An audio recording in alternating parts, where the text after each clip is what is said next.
RJ master சுவாமி முதல் முறையா அவர் திருக்குமார் ஆரம்பிக்க சகல பாகியாக அவர் கிடைக்கணும்னு நம்ம பெருமாளை பிரார்த்திச்சோம். இப்போ திருக்கைலாட்டிலேருந்து ஆர்ஜே சுவாமி இதில் பார்த்துட்டு இருக்காரு. ஐயா பாகியம் சீனிவாச பெருமான் அனுகிரகத்தோட எல்லா போய் நேரத்தையும் சுவாமி கூட பெருமாள்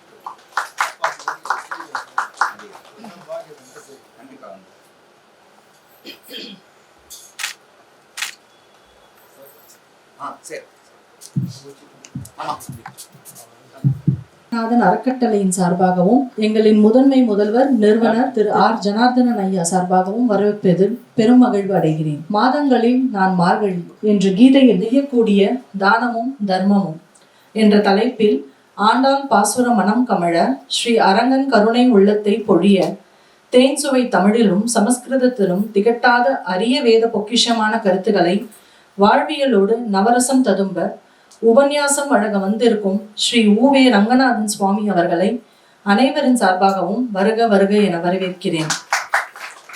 சுவாமி அவர்கள் ஒரு சிறந்த கல்வி பின்னணியை கொண்டவர். மைக்ரோசாப்ட் நிறுவனத்தில் பணியில் இருந்தார். ஆனால் வேலுக்குடி ஸ்ரீ ஊவே வரதாச்சாரியார் சுவாமியின் பரம்பரையில் வந்து தனது பாரம்பரிய வேர்கள் அவரை ஆட்கொண்டன. அதன் காரணமாக 15 ஆண்டுகளாக சனாதன தர்மத்தின் உன்னத நோக்கத்திற்காக தன்னை அர்ப்பணித்துக் கொண்டு நமது மாபெரும் வேத தத்துவத்தின் ஆழமான அறிவை பொதுமக்களிடையே பரப்பி வருகிறார். அவர் நியாயம், பூர்வ மீமாம்சை மற்றும் வேதாந்தம் உள்ளிட்ட பண்டைய இந்திய சாஸ்திரங்களில் தேர்ச்சி பெற்ற மிக சில அறிஞர்களில் ஒருவர். அவர் இந்தியா முழுவதும் பல நகரங்களிலும் ஊர்களிலும் தமிழ், ஆங்கிலம் மற்றும் சமஸ்கிருதத்தில் சொற்பொழிவுகளை நிகழ்த்தும் ஒரு உபன்யாசகராகவும் இருக்கிறார். வேதங்கள் மற்றும் உபநிடதங்கள், இதிகாசங்கள் மற்றும் புராணங்கள், பகவத்கீதை, திவ்ய பிரபந்தங்கள் மற்றும் ஸ்தோத்திரங்கள் உட்பட சனாதன தர்மத்தின் பல்வேறு தலைப்புகளில் சொற்பொழிவு ஆற்றி வருகிறார். அவர் ஸ்ரீ தேவநாதன் சுவாமி மற்றும் தனது புகழ்பெற்ற தந்தையான வேலுக்குடி ஸ்ரீ ஊவே கிருஷ்ணன் சுவாமி உட்பட பல புகழ்பெற்ற அறிஞர்களிடமிருந்து இந்திய சாஸ்திரங்கள் மற்றும் ஸ்ரீ வைஷ்ணவ பாரம்பரியத்தில் கடுமையான பயிற்சி பெற்றுள்ளார். தற்போது அவர் பிரம்மசூத்திரம் குறித்த ஒரு இணைய வழி படிப்பையும் நடத்தி வருகிறார். அதில் வெவ்வேறு விளக்கங்களுக்கு தெளிவான விளக்கங்களையும் வார்த்தைக்கு வார்த்தை பொருளையும் அளிக்கிறார். மீண்டும் ஒரு முறை சுவாமி அவர்களை வருக வருக என வரவேற்கிறேன். இந்த மார்கழி பெருவிழா என்னும் ஆன்மீக பேரின்பத்தை ஓராண்டாய், ஈராண்டாய் அல்ல 30 ஆண்டுகளாய் நம் பள்ளியில் நடத்தி கொண்டிருக்கிறோம். அதற்கு மூல காரணமே வட சென்னையின் வரலாற்றை கலகி கலங்கரையாய் மாற்றி அரை நூற்றாண்டாய் எங்கள் பள்ளியின் நிறுவனர் நவீன கால ராமானுஜர் ஐயா ஆர்ஜி மாஸ்டர் அவர்கள்தான். கலகி பள்ளியை நிறுவியது மட்டுமல்லாமல் கணிதத்தையும் கற்றுக் கொடுத்து அனைவரின் வாழ்க்கையிலும் அறிவு தீபத்தை ஏற்றி வைத்தவர். அத்தகைய பெருமை மிக்க ஐயா கல்வியோடு ஆன்மீகமும் பெரம்பூர் மக்கள் பெற வேண்டும் என்று அவர் ஆரம்பித்த மார்கழி பெருவிழா அவர் முன்னிலையில் 29 ஆண்டுகளாய் நம் பள்ளியில் நடைபெற்றது. இப்பெருவிழா 30வது ஆண்டில் நடைபெறும் தருணத்தில் ஐயா ஆர்ஜி மாஸ்டர் அவர்கள் மறைந்தாலும் அவர் மனம் நிறைந்த இந்த கல்வி வளாகத்தில் அவரின் ஆசியோடு இன்னும் எத்தனை ஆண்டுகள் கடந்தாலும் நடைபெறும் என்று கூறி மீண்டும் ஒரு முறை கல்வி அரங்கநாதன் கல்வி அறக்கட்டளையின் சார்பாகவும் எங்களது நிறுவனர் ஆர்ஜி மாஸ்டர் ஐயா சார்பாகவும் சுவாமி அவர்களையும் மற்றும் அனைத்து நல் உள்ளங்களையும் வருக வருக என கூறி வரவேற்கின்றேன். நன்றியின் சார்பில் பிரசாதம் வழங்கப்படுகிறது. அனைத்து பக்தர்களும் தயவு செய்து பிரசாதத்தை பெற்றுக்கொண்டு செல்லுமாறு தாழ்மையுடன் கேட்டுக்கொள்கிறோம். தேங்க்யூ. இதோ ஜனாஹ தேவதந்தி மகாத்மானம் கிருஷ்ணம் தர்மம் சனாதனம் நீளாதுங்க ஸ்தனகிரிதடீ சுப்தம் உத்போத்ய கிருஷ்ணம் பாரார்த்தியம் ஸ்வம் ஸ்ருதிசத சிரசித்தம் அத்தியாபயந்தி ஸ்வோச்சிஷ்டாயாம் ஸ்ரஜி நிகழிதம் யா பலாத்கிருத்ய புங்க்தே கோதா தஸ்யை நம இதமிதம் பூய ஏவாஸ்து பூயः லக்ஷ்மீநாத சமாரம்பாம் நாதயாமுன மத்தியமாம் அஸ்மதாச்சார்ய பரியந்தாம் வந்தே குரு பரம்பராம். ஆஸ்திக அன்பர்கள் கூடின இந்த சபையில் வீற்றிருக்கும் பெரியோர்கள், ஆசிரியர்கள், பள்ளி நிர்வாகிகள் மற்றும் ஆன்மீக அன்பர்கள் அனைவருக்கும் அடியனுடைய பிரணாமங்களை முதற்கண் தெரிவித்துக் கொள்கிறேன். ஆண்டாள் அருளிச் செய்த திருப்பாவையை கொண்டாடி கடந்த 30 ஆண்டுகளாக இந்த பள்ளியில் தொடர்ந்து பெருவிழாவாக உபன்யாசங்கள், பலவிதமான நிகழ்ச்சிகள் நடந்து வந்துள்ளன. அதற்கெல்லாம் முன்னோடியாக இதை ஏற்பாடு செய்து வருடா வருடம் நடத்தி கொண்டு வந்த ஸ்ரீமான் ஆர் ஜனார்தனன் அவர்கள், அவர் தொடங்கி வைத்த இந்த உயர்ந்த தர்ம காரியமானது சிறுவர்களுக்கு போல பெரியவர்களும் இந்த கல்வியில், இந்த பள்ளிக்கூடத்தில் கல்வி கற்க வேண்டும், ஆன்மீக கல்வியும் சேர்ந்து இங்கு போதிக்கப்பட வேண்டும் என்கிற எண்ணத்தை தான் வெளிப்படுத்துகிறது. அவருடைய ஆசை, அவருடைய ஆணையை சிறை மேற்கொண்டு தொடர்ந்து இந்த வைபவம் நடக்க வேண்டும் என்று நிர்வாகத்தவர்கள் எண்ணி இந்த வருடமும் இதேபோல் ஒவ்வொரு வருடமும் இங்கு மார்கழி பெருவிழாவை நடத்த வேண்டும், அதற்கு ஆண்டாளும் ரங்கமன்னாரும் என்றும் அனுகிரகிக்க வேண்டும் என்று நாம் அனைவரும் பிரார்த்தித்துக் கொள்வோம். ஆனால் மார்கழி முடிந்து விட்டதே, இப்போது தை மாதத்தில் இருக்கிறோம். அதை மார்கழி பெருவிழா என்று கொள்ளலாமா என்றால், எப்போதும் திருப்பாவையை ஒருவன் படிக்க வேண்டும். தினமுமே திருப்பாவையை பகவானுக்கு முன்னால் ஓதுகிறோம். திருப்பாவையை என்றைக்கு சொன்னாலும் மார்கழி திங்கள் மது நிறைந்த நன்னாளால் என்று சொல்லித்தான் தொடங்க வேண்டும். அப்போ என்றாக இருந்தாலும் மார்கழி மாதமாக நாம் கொள்ளலாம். மாசங்களுக்குள் நான் மார்கழியாக இருக்கிறேன் என்று கண்ணன் கீதையிலே சொல்லுகிறார். அப்ப அந்த மாசத்துக்கு ஒரு சிறப்பு இருக்க வேண்டும். மற்ற மாதங்களிலெல்லாம் நம்முடைய ஏதேதோ இன்பங்களுக்காக முயற்சிகளை எடுக்கிறோம்.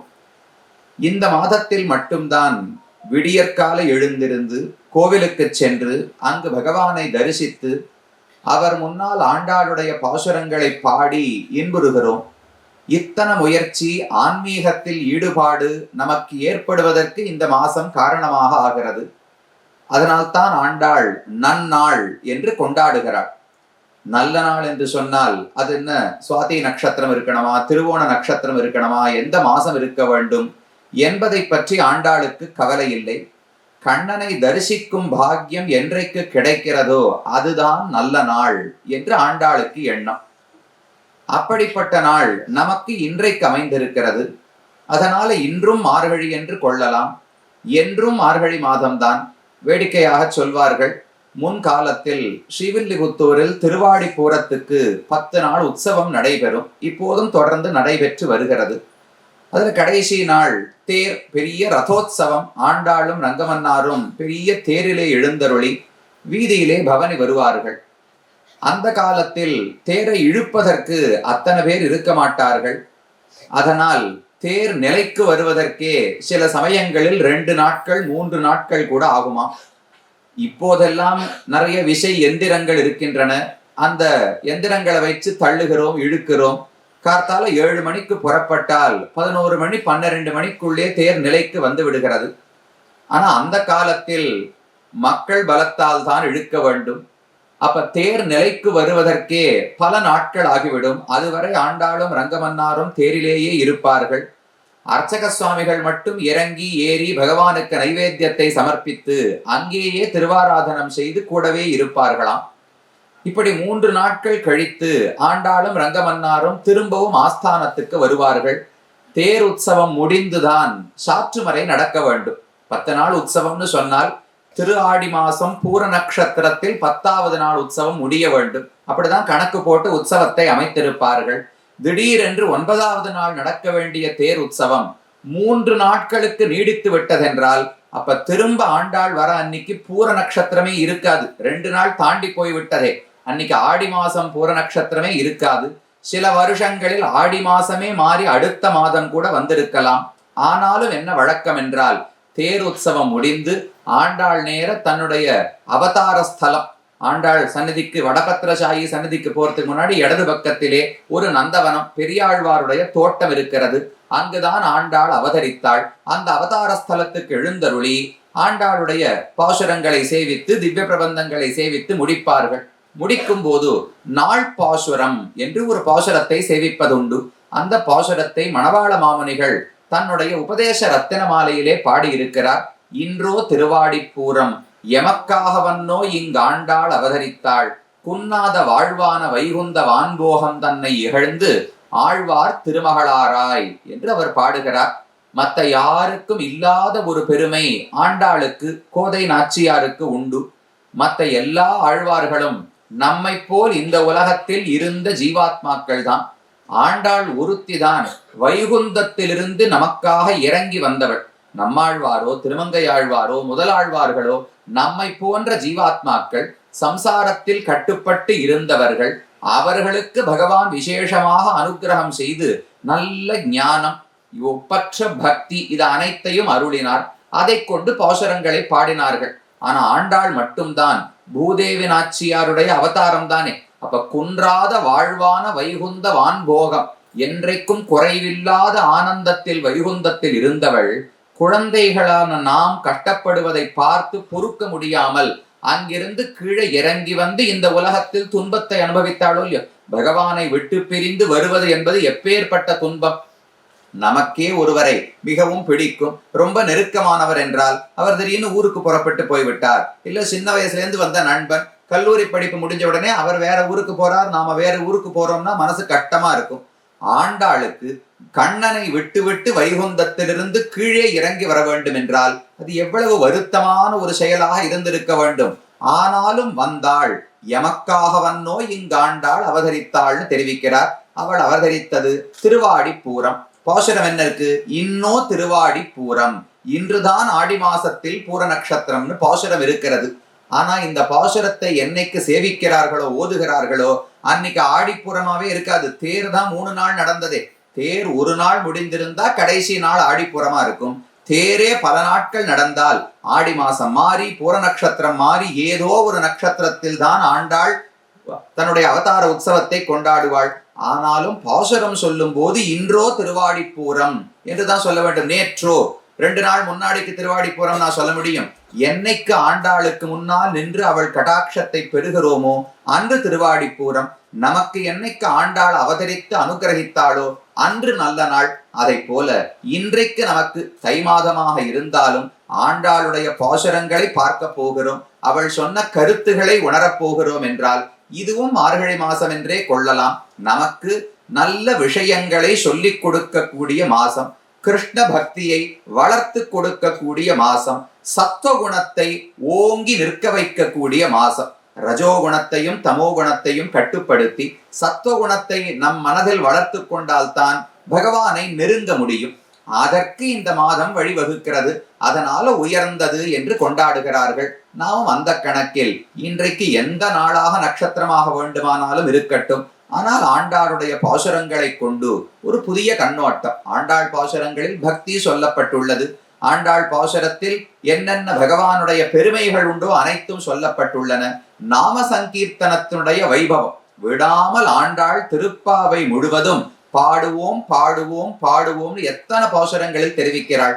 பார்க்கடலுள் பையத்து என்ன பரமனடி பாடி ஓங்கி உலகளந்த உத்தமன் பேரு பாடி என்னென்னும் சேவகமே ஏத்தி பறை கொள்வான் உன்னுடைய திருத்தக்க செல்வமும் சேவகமும் யாம் பாடி. எத்தனை பாசுரங்களிலும் பாடுதல் பாடுதல் பாடுதல். பகவானுடைய நாமங்களை பாடுவதுதான் ஒரே பிரயோஜனம். அதற்காகத்தான் நாங்கள் வந்தோம் என்று சொல்லுகிறாள். இது போல பல கருத்துகள் திருப்பாவையில் இருக்கின்றன. ஆனால் அதோடு கூட வேறு ஒரு கருத்து, இது ரொம்ப முக்கியமாக பெரிதாக சொல்லப்பட்டதான தெரியாது. ஆனா ஆண்டாள் இதையும் விடாமல் பல இடங்களிலே தெரிவித்திருக்கிறாள். என்ன கருத்து என்று பார்த்தால், இன்றைக்கும் நாம் வாழும் பொழுது நமக்கு என்று ஒரு தர்மம் இருக்க வேண்டும். சனாதன தர்மம்னு சொல்லுகிறோமே, இந்த ஒரு அமைப்பு வேதத்தாலே கொடுக்கப்பட்ட ஒரு வரையறை, அதைத்தானே தர்மம்னு சொல்றோம். ஒவ்வொருவரும் எப்படி வாழ வேண்டும், எதை செய்யலாம், எதை செய்யக்கூடாது, எதை தவிர்த்து விட வேண்டும், எதை செய்ய ஆசைப்பட வேண்டும், முயற்சி செய்ய வேண்டும், இதை சொல்வதுதான் ஒரு தர்மம் என்கிற ஒரு நெறிமுறை, வாழ்க்கை நெறின்னு சொல்லுகிறோமோ இல்லையோ. அந்த தர்மத்தில் பக்தி மட்டும் ஒரு பகுதி கிடையாது. நாம சங்கீர்த்தனம் மட்டும் செய்து கொண்டிருந்தால் போரும் என்று அந்த தர்மம் தெரிவிக்கவும் இல்லை. அன்றாட வாழ்க்கையில் ஒவ்வொரு மனிதனும் தன்னால் இயன்ற சில தர்மங்களை விடாமல் செய்ய வேண்டும் என்பதுதான் இந்த மரபினுடைய அடிப்படை. அதை ஆண்டாளும் பல பாசுரங்களில் அடிக்கோடிட்டு முக்கியமான பல இடங்களில் தர்மத்தை கடைபிடிக்க வேண்டும் என்பதை, அது முக்கியமான கருத்தாக இருக்காது. கண்ணனுடைய பெருமையை சொல்ல வந்த பாசுரமாக இருக்கலாம், பக்தியின் மகிமையை சொல்ல வந்த பாசுரமாக இருக்கலாம். ஆனால் அதில் உள்ளூர தர்மங்களை விடக்கூடாது, அதை கண்டிப்பாக கடைபிடிக்க வேண்டும் என்பதையும் சொல்லுகிறாள். அது தர்மம் என்பது பொதுவானது. என்னென்ன தர்மங்களை நாமும் செய்யலாம், ஆண்டாள் தர்மம் செய்ய வேண்டும் என்று சொல்லி இருக்கிறாளோ இல்லையோ, ஓரிரு எடுத்துக்காட்டுகளை பார்க்கலாம். தொடக்கத்தில் 2வது பாசுரத்திலேயே வையத்து வாழ்வீர்கள் நாமும் நம் பாவைக்கு செய்யும் கிரிசைகள் கேளீரோ என்று ஆண்டாள் சொல்லுகிறாள். நாம் இந்த மார்கழி நோன்பு இருக்க போகிறோமே, நாம் என்னென்ன செய்யலாம், எதை செய்யக்கூடாது என்று நான் சொல்லுகிறேன். இதான் 2வது பாசுரத்தினுடைய கருத்து. நெய் உண்ணோம், பால் உண்ணோம், மையிட்டு எழுதோம், மலரிட்டு நாம் முடியோம். போகத்துக்கு ஆனந்தத்துக்காக எந்தெந்த பொருள்களை பயன்படுத்துகிறோமோ அதையெல்லாம் நாங்கள் தவிர்த்து விடுவோம். ஒரு விரதம் அல்லது ஒரு நோன்பு என்று சொன்னாலே அன்னைக்கும் நன்னா 3 வேளை சாப்பிட்டு கொண்டு அறுசுவை உணவை அருந்தி நல்ல விருந்தெல்லாம் சாப்பிடக்கூடாது. நம்முடைய போகத்தை குறைத்து கொள்ள வேண்டும். 3 வேளைக்கு பதிலா 1 வேளை தான் சாப்பிடணும். முடிஞ்சா அதையும் நீராகாரமா வச்சுக்கணும். முடியுமா ஏகாதசி முழு பட்டினி இருக்க வேண்டும். இதைத்தானே விரதம்னு சொல்றோம். அப்ப நோன்பு என்று சொன்னாலே போகங்களை குறைத்து கொள்ள வேண்டும். அதனால் ஆண்டாள் எனக்கு நெய் வேண்டாம், பால் வேண்டாம், மை வேண்டாம், புஷ்பம் வேண்டாம், இந்த எந்த இன்பங்களும் எனக்கு தேவையில்லை, இதெல்லாம் நாம் தவிர்க்க வேண்டியவை என்று சொல்லுகிறாள். மறுபக்கம் என்ன செய்ய வேண்டும் என்றால், பார்க்கடலுள் பையத்து இன்ன பரமனடி பாட வேண்டும். ஆத்மாவுக்கு மிக முக்கியமான கடமை நாம சங்கீர்த்தனம் செய்வது. நம்முடைய அன்பின் வெளிப்பாடாக பகவானுடைய நாமங்களை விடாமல் ஓதிக்கொண்டிருக்க வேண்டும். அதை நாங்கள் செய்வோம். அதுக்கு மேலே நாட்காலே நீராடி, விடியற்காலையில் நீராடி விட வேண்டும். இது மற்ற மாசங்களுக்கும் பொருந்தும். ஆண்டாள் மார்கழி மாசத்துக்கு சொன்னா, அப்ப தை 1ஆம் தேதி வந்தா நாங்க 10 மணிக்கு குளிச்சா போருமான்னு கேட்க முடியாது. அந்த மாதத்தில் விசேஷமாக சீக்கிரமாக குளிக்க வேண்டும். ஏன்னா 5 மணிக்கு கோயிலுக்கு போனோம்னா 4 மணிக்கு நீராடினால் தானே முடியும். மற்ற மாதங்களாவது 5:30, 6, 6:15 சந்தியாவந்தனத்துக்கு முன்னாடி கண்டிப்பா குளித்திருக்க வேண்டும். அது ஆண்களுக்கு ஒரு முறை, பெண்களுக்கு ஒரு மாதிரின்னு பிரித்து வைத்திருக்கிறார்கள். அப்ப அந்தந்த மாதத்திலும் இது பொருந்தும். இந்த மாசத்தில் விசேஷமாக நாட்காலே நீராட வேண்டும். அதுக்கு மேலே செய்யாதன செய்யோம். பெரியோர்கள் எதையெல்லாம் செய்ததில்லையோ அதை நாங்களும் செய்ய மாட்டோம்.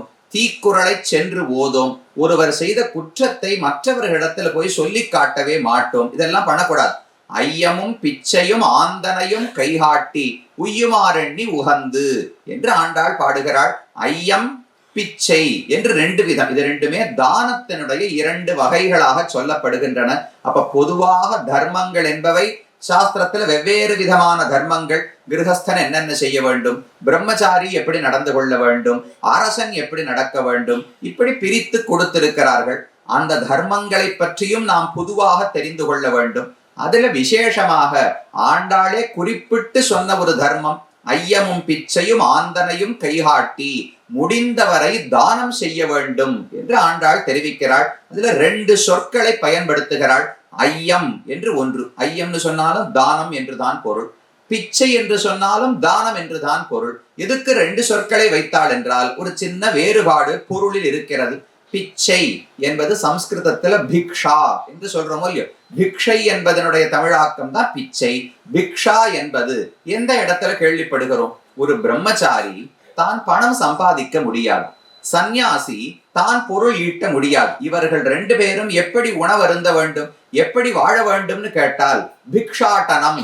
ஒவ்வொரு வீடா போகணும், கதவை தட்டி தாயே சோறிடுன்னு கேட்க வேண்டும். அந்த கிரகஸ்தன், அந்த பெண், அந்த இல்லத்தரசி என்ன சோறு கொடுக்கிறாளோ அதை வைத்துக் கொண்டுதான் இவர்கள் வாழ வேண்டும். பிரம்மச்சாரி குருகுலத்தில் இருந்தால் அந்த குருவினுடைய பத்தினியே என்ன உணவோ இட்டுவிட போகிறாள். ஆனா அப்பவும் பிக்ஷை கேட்கணும். நமக்கெல்லாம் உபநயனம் நடக்கிறது பாக்குறோமோ இல்லையோ, அந்த முதல் நாள் மட்டும்தான் பவதி பிக்ஷாம் தேகி, ஒரு 10 பேர் பெண்களை அழைத்து இந்த பிள்ளையை பிக்ஷை கேட்க சொல்லி அவரவர்கள் அரிசியை தானும் பிக்ஷையாக கொடுக்கிறார்கள். அதை போலத்தான் தினமுமே வாழ வேண்டும். அதே போல சந்நியாசிக்கும் சொல்லப்பட்ட தர்மம், பணத்தை அவர் சேர்த்து வைத்துக் கொள்ள கூடாது. அன்றன்றுக்கு வேண்டிய உணவை பலரிடத்திலே போய் சேகரித்துத்தான் உண்ண வேண்டும். அதிலும் ஒருவரை திரும்ப திரும்ப போய் தொந்தரவு செய்யவே கூடாது. ஒரு எடுத்துக்காட்டு சொல்லுவார்கள். தேனீக்கள் எல்லாம் தேனை புஷ்பங்களிலிருந்து சேகரிக்கின்றன. ஒரே ஒரு புஷ்பத்துக்கு போய், நல்ல பெரிய புஷ்பமா இருக்கு, நிறைய தேன் இருக்கும் போல் இருக்கு, மொத்தமா உறிஞ்சிடுவோம். உறிஞ்சி கொண்டு போய் தேன் கூடுல வச்சிடலாம்னு பண்ணுமானால் அப்படி தேனி பண்ணவே பண்ணாது. அந்த புஷ்பமே உலர்ந்து போய் அழிந்து போய்விடும். அப்ப என்ன பண்ணும்? ஒவ்வொரு புஷ்பத்திலிருந்தும் சிறிது சிறிதாக தேனை சேகரிக்கிறதோ இல்லையோ. ஏன்னா அந்த புஷ்பத்துக்கு எந்த கட்டமும் வந்துவிடக்கூடாது. அதனால எவ்வளவு தேனை கொடுக்க முடியுமோ அவ்வளவுதான் எடுத்துக்கொள்ள வேண்டும். அதை மொத்தமா வறண்டு போகும் அளவுக்கு இழுத்து விடக்கூடாது. அதே போலத்தான் ஒரு சன்னியாசியும். இப்ப பக்கத்துல ஒரு சன்னியாசி ஒரு ஆசிரமத்துல இருக்காருன்னு வச்சுக்கோ. ஏதோ காரணத்தினால ஒரு 2 வீடு தள்ளி நம்முடைய வீடு இருக்கிறது. அவர் நேர வந்தார், நான் தான் சன்னியாசி, புதுசா சன்னியாச ஆசிரமம் ஏற்றுக்கொண்டிருக்கிறேன், இங்கேதான் நான் வசிக்க போகிறேன், நீர் தான் முதல்ல பக்கத்துல இருக்கேன், அதனால தினமும் கார்த்தால ஒரு 8 மணிக்கு ஏதான ஒரு சிற்றுண்டி பண்ணி கொடுத்துரும், மத்தியானம் ஒரு 12-1 மணிக்கு ஏதான ஒரு பிரசாதம் நல்லா சமையல் பண்ணி எதுலையான இலையில போட்டு எனக்கு கொடுத்துரும், ராத்திரி ஒரு 7 மணிக்கெல்லாம் நான் சாப்பிட்டுருவேன், அதுக்கு மேல சாப்பிட்டா எனக்கு ஜீரணிக்க முடியாது, இப்படி 3 வேளைக்கும் நீரே கொடும்னு ஒருவர் வீட்டிலே போய் கேட்டால் அது அந்த கிரகஸ்தனுக்கு எப்பேற்பட்ட சுமையாக இருக்கும். 3 வேளையும் இன்னொருத்தருக்கு இன்னைக்கு நாம நினைக்கிறதுக்கே கட்டமா இருக்கும். ஒரு ஏழையாக ஒருவர் இருக்கிறார், தன் குடும்பத்துக்கே சோறிடுவதற்கு முடியாமல் ஒருத்தர் இருக்காருன்னு வச்சுங்க. அவர் எப்படி 3 வேளையும் ஒரு சன்னியாசிக்கு கொடுக்க முடியும்? அதனால அப்படி ஒரு இல்லத்தரசனையோ ஒரு கிரகஸ்தனையோ துன்புறுத்தக்கூடாது. பல வீடுகளுக்கு இன்னைக்கு ஒரு தெருல போனா நாளைக்கு அடுத்த தெருல போகணும், அடுத்த நாள் இன்னொரு தெருவுக்கு போக வேண்டும். ஒரு முறை போன வீட்டுக்கு திரும்ப திரும்ப செல்லக்கூடாது.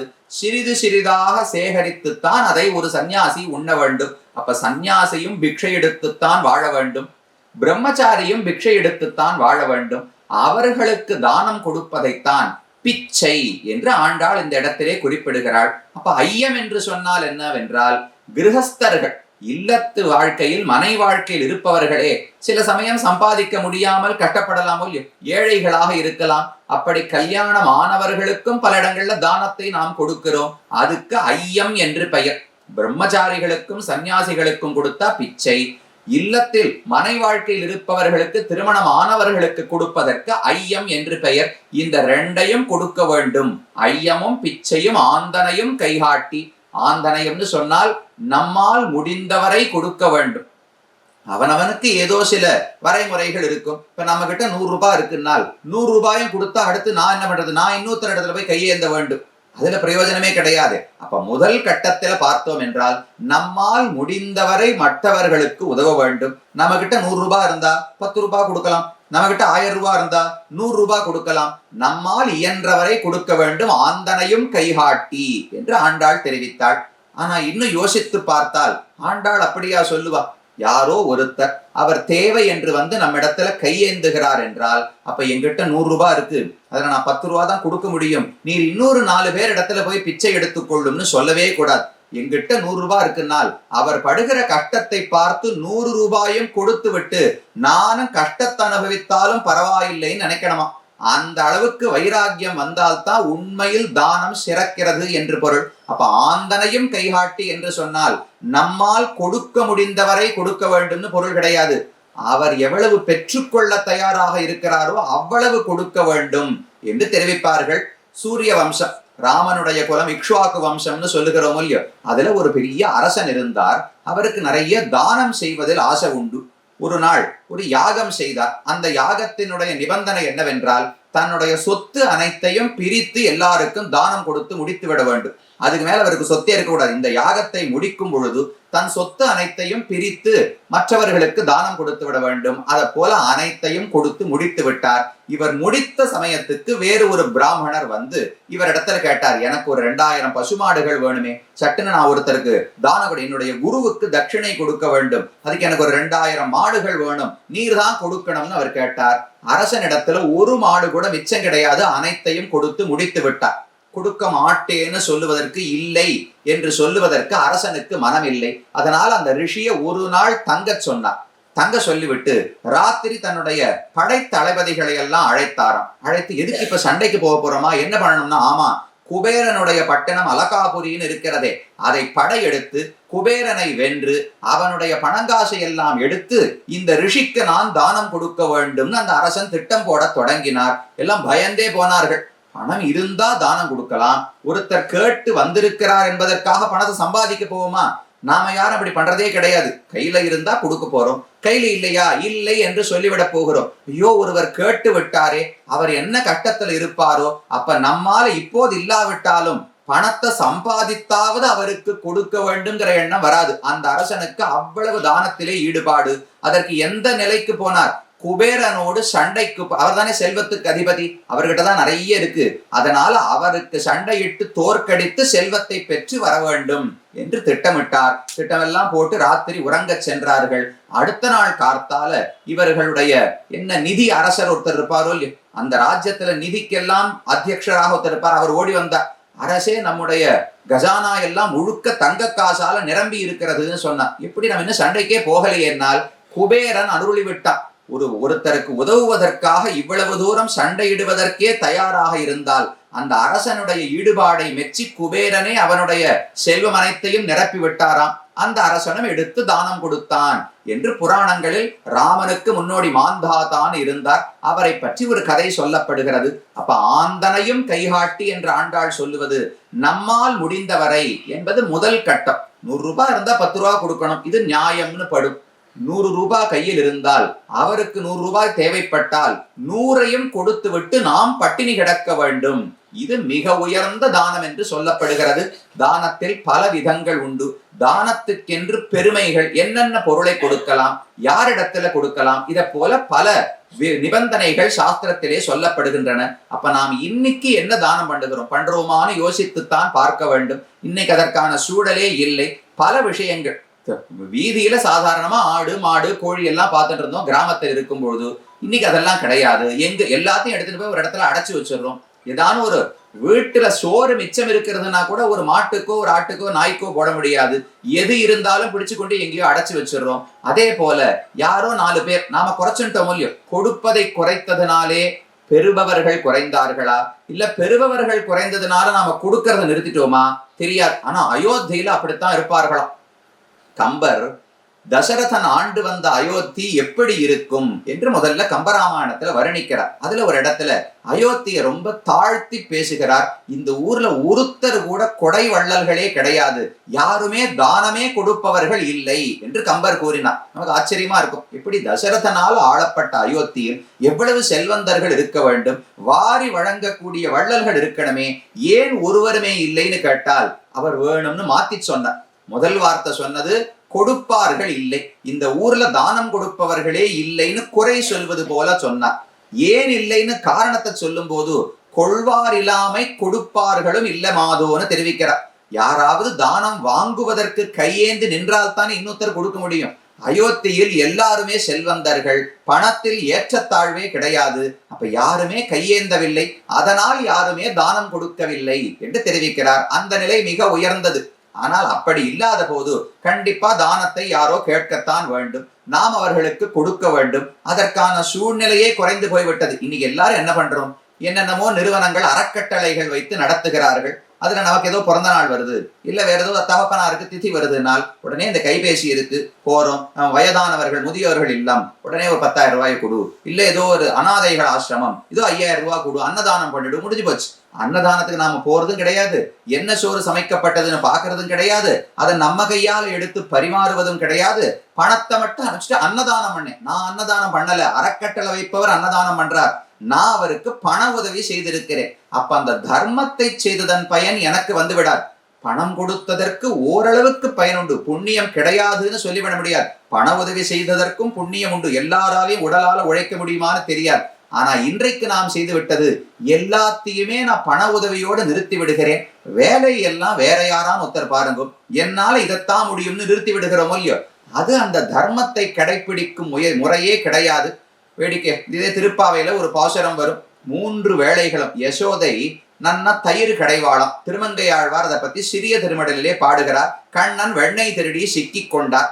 யார் வீட்டில் வெண்ணெய்? மற்றவர்கள் வீட்டில் திருடும் போதெல்லாம் கண்ணன் அகப்படவே இல்லை. அந்தந்த கோபிகைகள் கையில் அகப்பட்டிருந்தாலும் எல்லாரும் யசோதையின் இடத்துல வந்து புகார் செய்வார்கள். யசோதை காதலியே போட்டுக்க மாட்டாளாம். என் கண்ணனா, இந்த குழந்தை முகத்தை பாருங்க, இந்த குழந்தை எங்கேயானு திருடுமா, இப்படி அபாண்டமா பழி சுமத்துகிறீர்களே, ஒரு நேர்மை வேண்டாமா? என் கண்ணன் இன்னொருத்தர் வீட்டுல திருடவே மாட்டான்.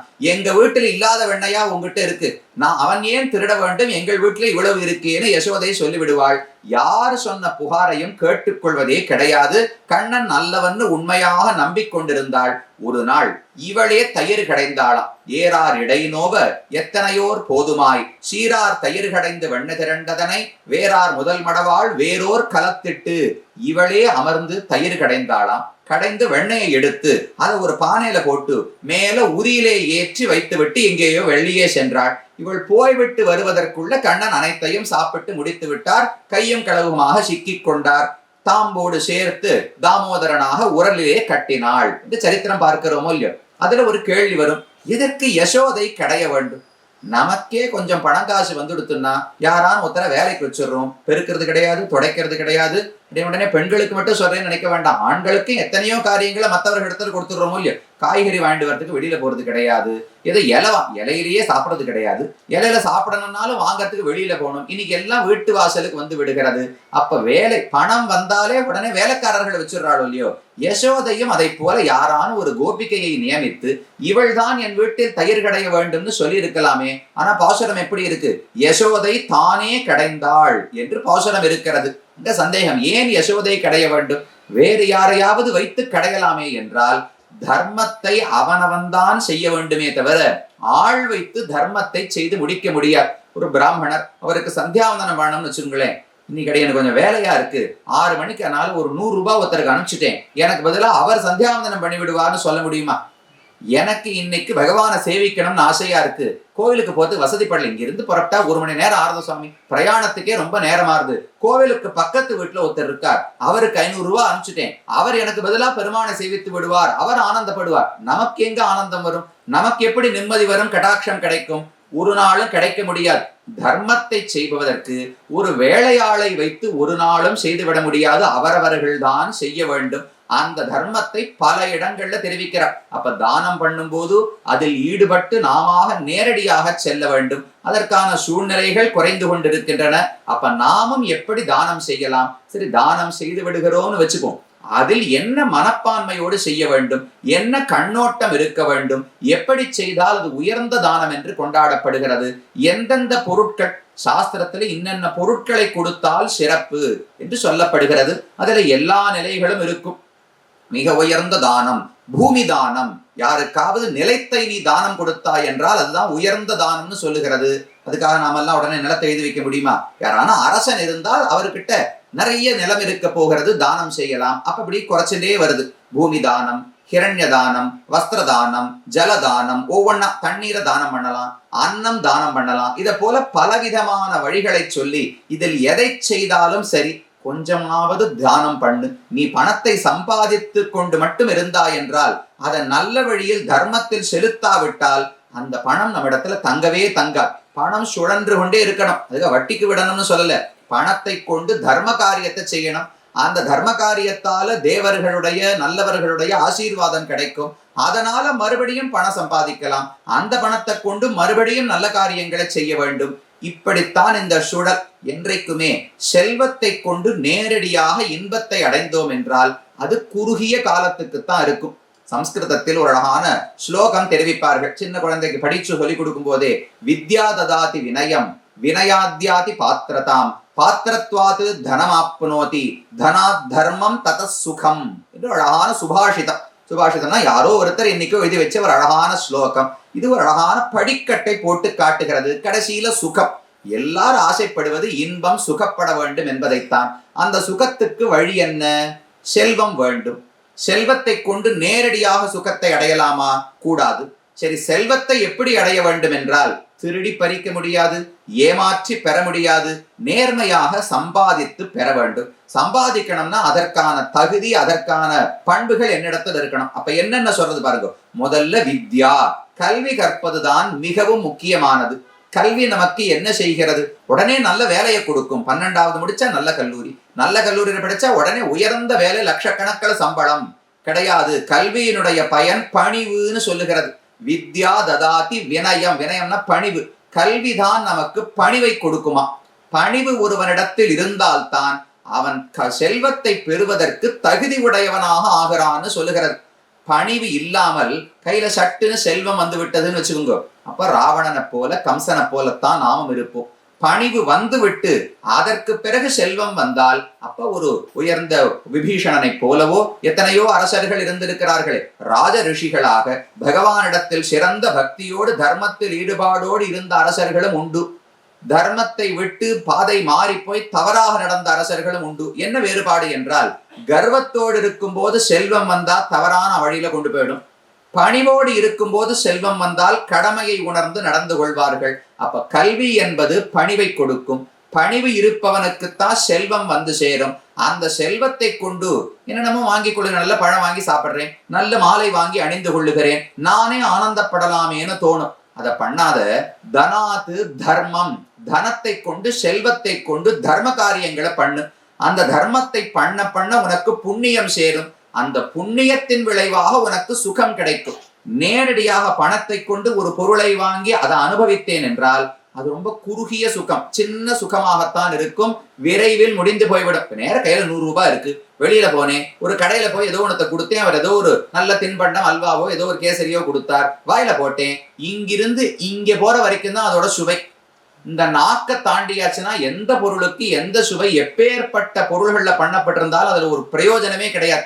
இந்த கழுத்தை தாண்டியாச்சுன்னால் என்ன சாப்பிட்டோன்னு நமக்கே உள்ளுக்குள்ள போனா என்ன புரதச்சத்தா, அந்த சத்தா, இந்த சத்தா, இவ்வளவுதான் பேசுவார்களே தவிர இந்த நாக்க தாண்ட வரைக்கும் தொண்டக்குழி வரைக்கும் மட்டும்தான் என்ன சுவை என்பது.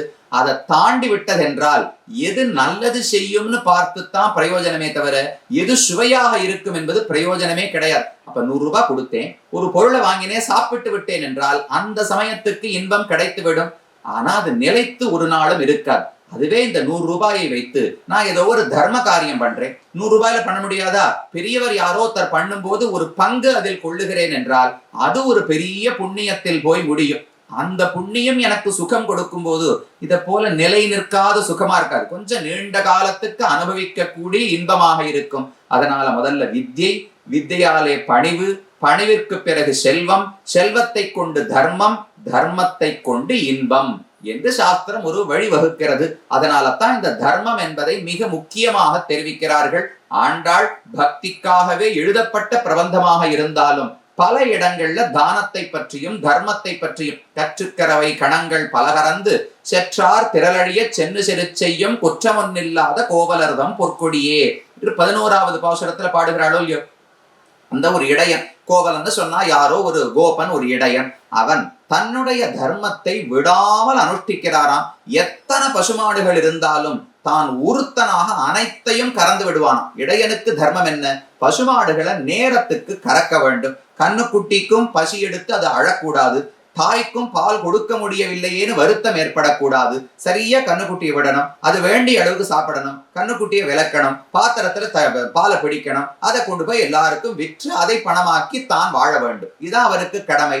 அந்த கடமையை விடாமல் இவர் செய்கிறார், கோவலன் என்று ஆண்டாள் கொண்டாடுகிறாள். கற்றுக்கரவை கணங்கள் பல கறந்து, எத்தனை மாடுகள்னு ஆண்டாளால எண்ணி முடிக்கவே முடியல. முதல்ல எடுத்து 1 2 3 4ன்னு எண்ண ஆரம்பிச்சா இது இன்னைக்கு முடியாது போல் இருக்கு, மார்கழி மாசமே முடிஞ்சு அடுத்த மாசமே வந்துடும், என்னைக்கு எண்ணி முடிக்கிறதுன்னு தெரியல. கணங்கள், கூட்டங்கள்னு ஆண்டாள் பாடினா. முதல்ல கூட்டம் அப்படின்னு ஒன்னா வச்சுப்போம். மாடுகளின் கூட்டம்னு சொன்னா இங்க இன்னொரு கூட்டம் இருக்கு, அங்க மலை மேல இன்னொரு கூட்டம் இருக்கு, இந்த இடத்துல நதிக்கு பக்கத்துல இன்னொரு கூட்டம் இருக்கு. அப்ப கூட்டங்கள் கணங்கள் அப்படின்னு ஆண்டாள் மாத்தினா. அப்படி சொன்னாலே எண்ணி முடிக்க முடியும்னு தோணல. கணங்கள் பல, கூட்டம் கூட்டமாக கூட விருந்தாவனத்தில் இருக்கிற மாடுகளை எண்ணவே முடியாது. கணங்கள் பல, பல கூட்டங்கள் இருக்கின்றன மட்டும்தான் சொல்ல முடியும். அப்ப நட்சத்திரங்களை எண்ண முடியாதுன்னு சொல்றாளோ இல்லையோ, அத போல மாடுகளின் கூட்டம் எண்ணிக்கை எத்தனைன்னு எண்ண முடியாது. ஆனா எத்தனை மாடுகள் இருந்தாலும் பல கறந்து அந்த மாடுகள் அனைத்தையும் கறக்கும் வல்லமை படைத்தவனான இடையன் இருக்கிறாராம். அவனுடைய மகள் கோவலர்தம் பொற்கொடியே என்று ஒரு பெண்ணை அழைக்கிறாள். அங்கும் சொல்லப்படுவது தன்னுடைய வர்ணாசிரம தர்மத்தை விடாமல் அந்த கோவலன் செய்து கொண்டிருக்கிறார். இல்லாட்டா ஆண்டாள் கொண்டாட வேண்டிய தேவையே கிடையாது. பால கறந்தா என்ன, கறக்காவிட்டால் என்ன, இவளுக்கு வேண்டியது கண்ணன். கண்ணனை பற்றி மட்டும் பாடியிருக்கலாமே என்றால் இந்த கோபிகைக்கு பெருமையே தன்னுடைய வர்ணாசிரம தர்மத்தை விடாமல் செய்யும் ஒருவனுக்கு மகள். அதனால என்ன பெருமை என்றால், தகப்பனாருக்கு இருக்கிற பண்பு பெண்ணுக்கும் வரும் அல்லவா. தகப்பனாருக்கு நல்ல தானத்துல ஈடுபாடு. இன்னொரு பாசுரத்துல பார்ப்போமே, திருப்பாவையில பல இடங்கள் தானத்துக்கு 2வது பாசுரத்தை ஒரு இடத்துல பார்த்தோம். அதே போல அம்பரமே தண்ணீரே சோரே அறம் செய்யும் எம்பெருமான் நந்தகோபாலா எழுந்திராய் என்று ஒரு பாசுரத்திலே பாடுகிறாள். மறுபடியும் தர்மத்தை பற்றி தானத்தை பற்றி சொல்லுகிறாள். அம்பரம் அப்படின்னா வஸ்திரம், துணின்னு அர்த்தம். தண்ணீர் தண்ணீர், சோறு அன்னம், இந்த மூன்றையும் நந்தகோபாலன் நிறைய தானம் பண்ணுவாராம். பண்ண தொடங்கினால் நிறுத்தவே மாட்டாராம். ஆண்டாள் பாசுரம் எப்படி இருக்கு? அம்பரம் தண்ணீர் சோறு அறம் செய்யும் என்று பாடவில்லை. அம்பரமே தண்ணீரே சோரே அறம் செய்யும்னு சொன்னா, இவர் மட்டும் வேஷ்டி, வீட்டுல நிறைய வேட்டி எடுத்து வச்சு தானம் பண்ண ஆரம்பிச்சா அன்னைக்கு முழுக்க வஸ்திரதானமே பண்ணுவாராம். பார்ப்பவர்கள் இவருக்கு இதை தவிர வேற எதுவுமே தெரியாதா, இவ்வளவு நேரம் பண்ணிட்டே இருக்காரேன்னு தோணுமா. அப்படி ஒவ்வொரு தானத்திலும் மிகுந்த ஈடுபாடு உண்டு. வஸ்திரதானம், அன்னதானம், தீர்த்த தானம், இதெல்லாம் நிறைய நந்தகோபாலன் செய்கிறார். செய்யும் பொழுது இது எதையுமே ஒரு புகழுக்காக அவர் செய்வதே கிடையாது. வார்த்தை என்ன இருக்கு?